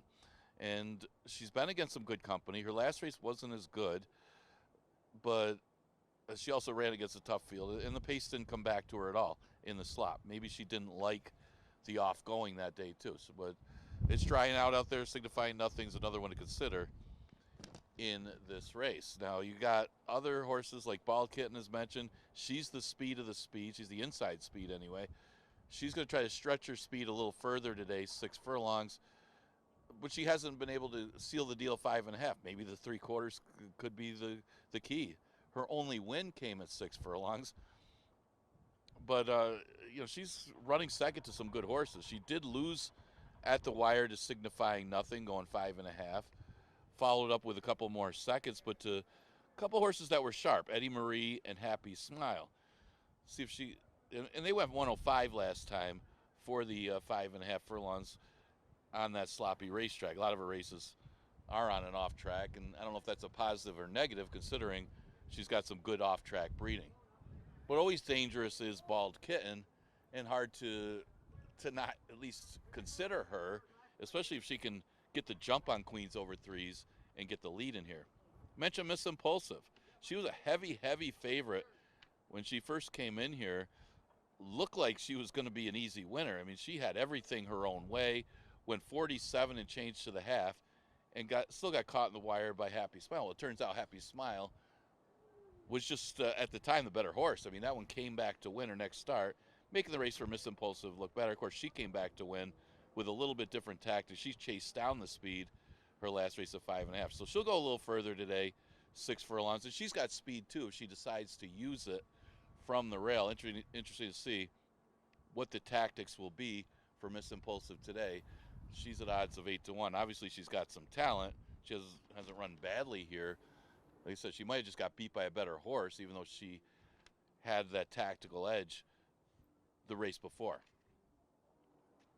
Look at Cloudy Chance. Cloudy Chance, not sure what the tactics will be here. I mean, she showed speed going a mile last time, so she cuts back. I would think that she's going to sit back a little bit further today. You may see her 4 or 5 lengths off the pace and try to make a run, which might not be bad tactics or a bad position to be in with the pace signed up for this race. So look for her to be trying to make a late move here, and she might be the true closer in this race, and that might be to her advantage with all the pace here, especially if she gets some quick fractions early to make a run at. She's getting a little overlooked in here at 9-1, but I think her running style might help her a little bit in race number 8. Those are some of the main contenders in this race. We'll start the last double of the day. Exacta Trifecta Superfecta wagering still offered in race number 8.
Number 4, April Storm, Hemon Harkey.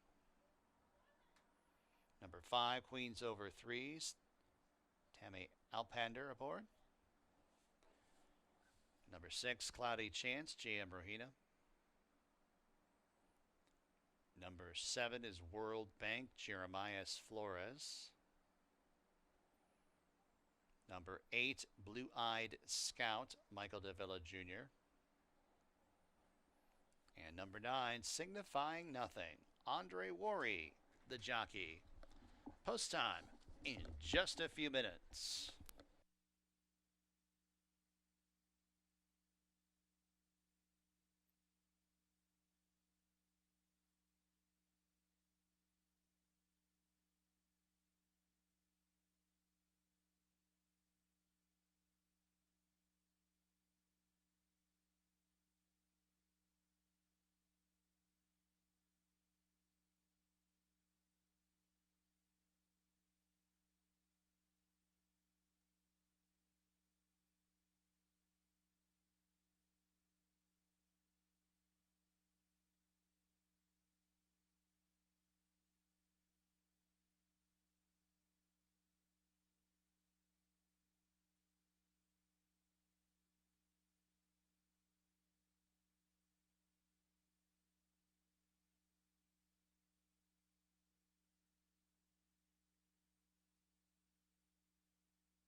Approach the gate.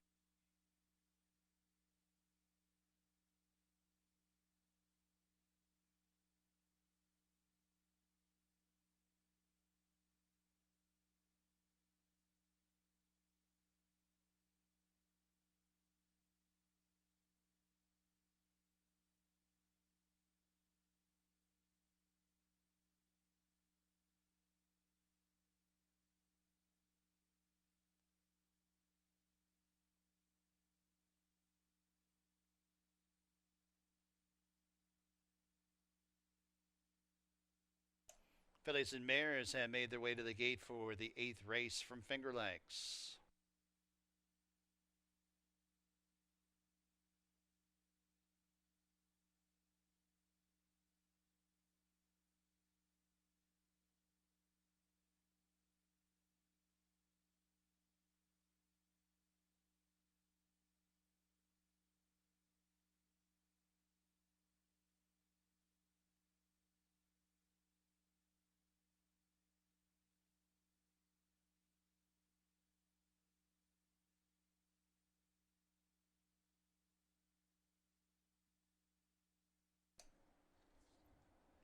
Even money on number 2, Dancing Jane. Blue Eyed Scout going up.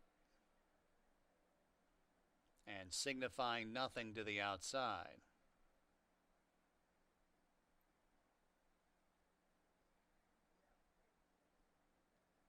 They're all in the gate. And they're off. Hop in the air at the start. April Storm, who's last. Queens over 3s accelerates out for the front end. Blue Eyed Scout outside in second. Then it's Bald Kitten, Miss Impulsive towards the inside, third and fourth. Signifying Nothing deep on the course in fifth. Cloudy Chance splitting rivals now up into the top 5. 7th place World Bank, a length back to Dancing Jane in 8th, and then 2.5 lengths to the slow starting April Storm, who's at the tail of the field and about 11 lengths off the lead. Onto the turn, Miss Impulsive is kicked on through towards the inside to contend for the top spot. Queens over 3s lets it out, and now has the lead again by a half length. 3rd place Blue Eyed Scout, Bald Kitten under a drive. In 4th, Cloudy Chance outside of her, now claiming 4th, but going 5 wide into the stretch. A couple lengths back to Dancing Jane, who's in 6th in the White Silks as they turn into the stretch. Miss Impulsive to the inside of Queens over 3s. Blue Eyed Scouts is on the outside. Bald Kitten's at the fence, and now it's Dancing Jane. Dancing Jane 3 lengths off the lead. Splitting Horses does have a seam there, but it's still Queens over 3s. Dancing Jane surging late. Queens over 3s, Dancing Jane. Queens over 3s holds over Dancing Jane. Close for third, Bald Kitten or Cloudy Chance.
Five, 2, 3, 6. Number 5, Queens over 3s first.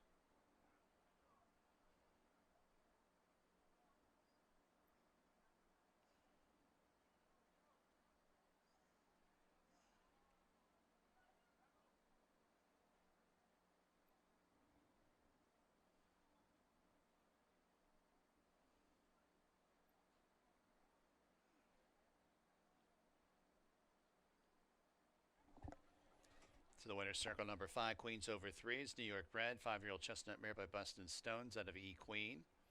Winborn Farm owns Jacqueline Falk trains. Tammy Alpender, the winning jockey. McMahon of Saratoga Thoroughbreds bred Queens Over Threes.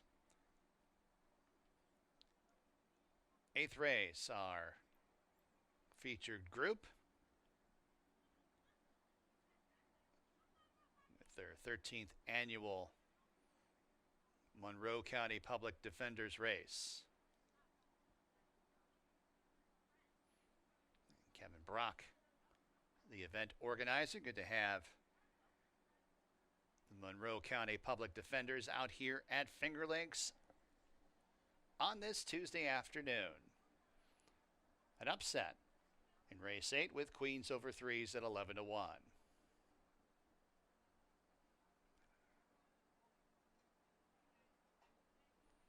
$24.84 the winning mutual. Double $73.26. Exacta $245.06. Trifecta $260. Dime Super $239.37. Ninth and final, Finger Lakes put Luis Pena on number 1. Ananias. And number 5, Honor for Mandan, Hind Shoes On. Exacta trifecta, superfecta wagering, as well as traditional win, place, and show. Post time in 18 minutes at 4:19 p.m.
All right, getting ready to conclude this Tuesday card.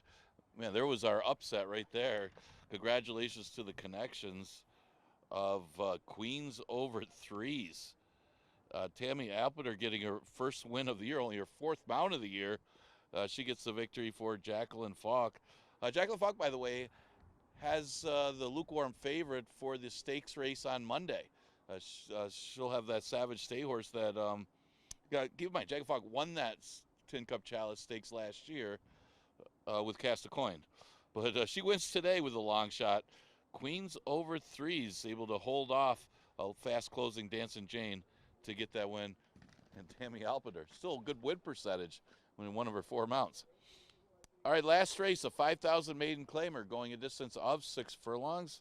We got Luis Pena on the 1, Ananias, and kind of look at some of the contenders in here. A waiting trial could possibly be the speed in here.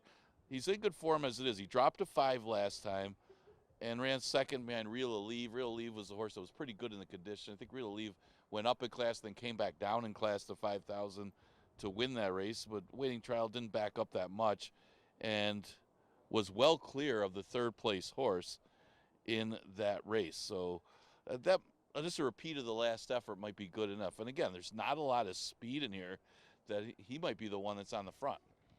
He's going to be tough. He's going to be at odds of low odds. Now he's at odds of 6-5 as we speak. A couple other rivals to also consider. You have a drop down with the 8, Cada Dia Major, who last race was not good. I could say that. He tried going a mile and was distance well beaten in that race. You got to go back to his 6 furlong race back in late September where he ran a decent fourth. That was the first time adding the blinkers. And he actually didn't break all that sharp that race either. But that fourth place finish could translate to first or second here against the 5,000s because he dropped significantly.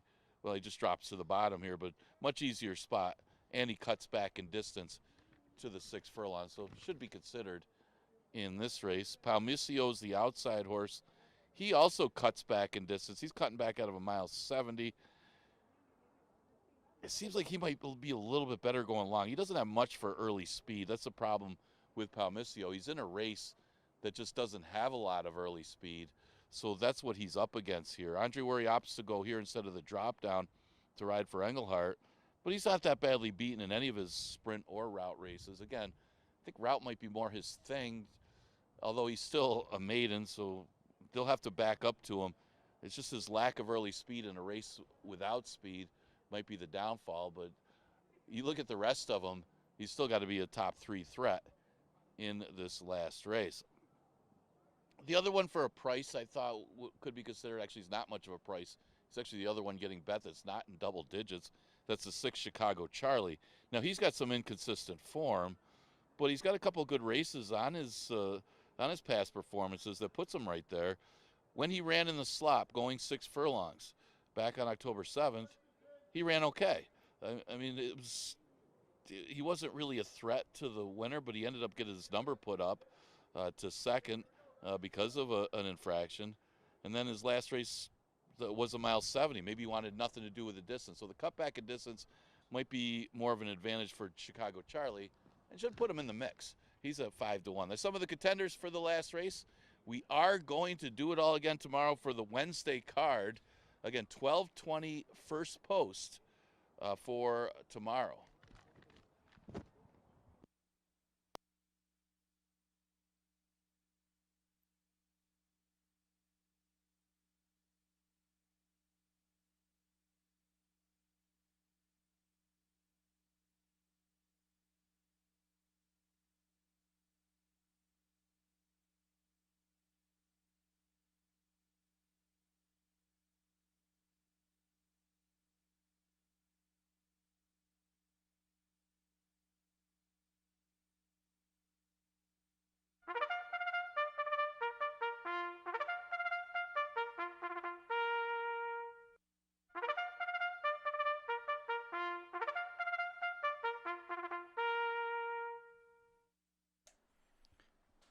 Horses coming on the track, 9th and final Finger Lakes. Number 1 is Ananias, and a jockey changed to Luis Pena.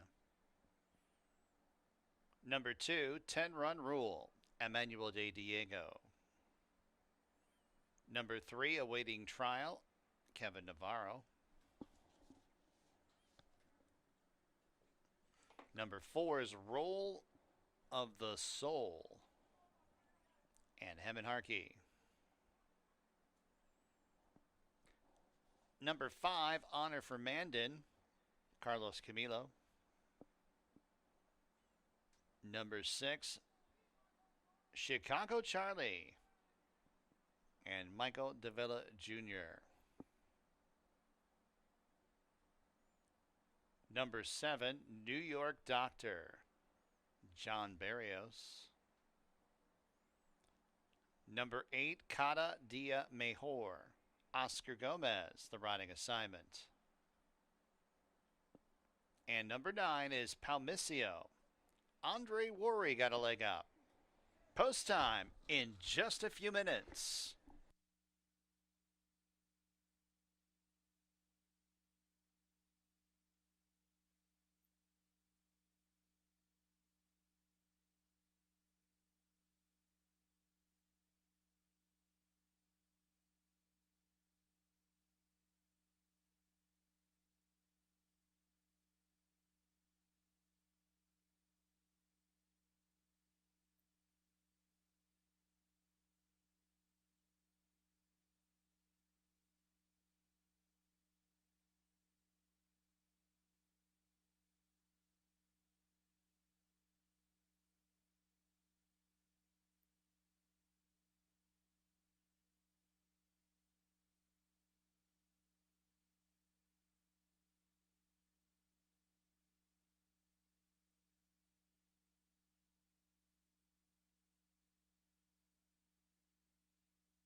Approaching the gate.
And the horses have arrived at the gate for the ninth and final from Finger Lakes. Maiden claimers to go 6 furlongs. Big favorite at 3 to 5. Number 3 awaiting trial.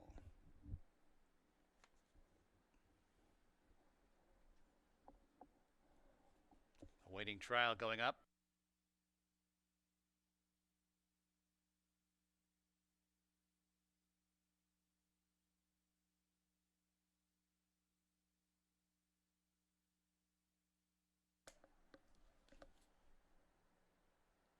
Chicago Charlie, New York Doctor, then Cada Dia Mejor, and Palmisio.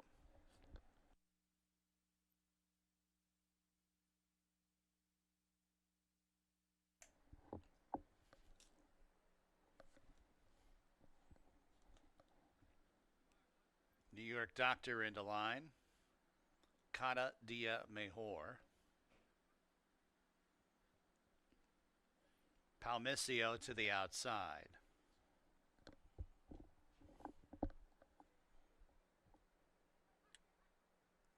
They're all in the gate. And they're off. Looks like a decent start. Great beginning for awaiting trial, who sends out for the lead. Roll of the Soul is in second. Palmisio and Cada Dia Mejor are on the outside. Here's Chicago Charlie splitting rivals. Awaiting trial has lead. Chicago Charlie second, as it's Cada Dia Mejor outside in third. Roll of the Soul in some tight quarters in fourth. Palmisio nudged upon to keep up in fifth, and a half length back. 10-run rule in sixth. Seventh place Honor for Mandan, 6.5 lengths off the lead. A length and a half to New York Doctor second last, and Ananias is at the back of the pack. 3 furlongs to go.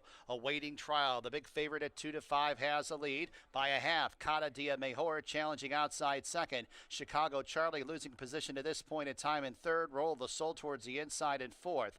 3 more lengths. A 10-run rule in fifth. Palmisio spun wide for the stretch drive in sixth as they turn into the stretch. Awaiting trial cuts the quarter. Has a lead by 2 lengths. Cada Dia Mejor is all out in second. Roll the Soul races in third. Then it's Chicago Charlie and Palmisio. 16th to go. Awaiting trial has a lead by 3 lengths over Cada Dia Mejor, who's chasing but not catching. Awaiting trial give Kevin Navarro 2 wins on the card. Cada Dia Mejor second. Roll the Soul third. Palmisio fourth.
3849, awaiting trial back to the winner's circle. New York bred, 3-year-old Big Gelding by Always Dreaming out of Recognition. Walter Downey, the owner. Jonathan Buckley, the trainer. Kevin Navarro, the winning jockey. It's 2 wins in the card for Buckley and Navarro. Tea Party stable bred awaiting trial.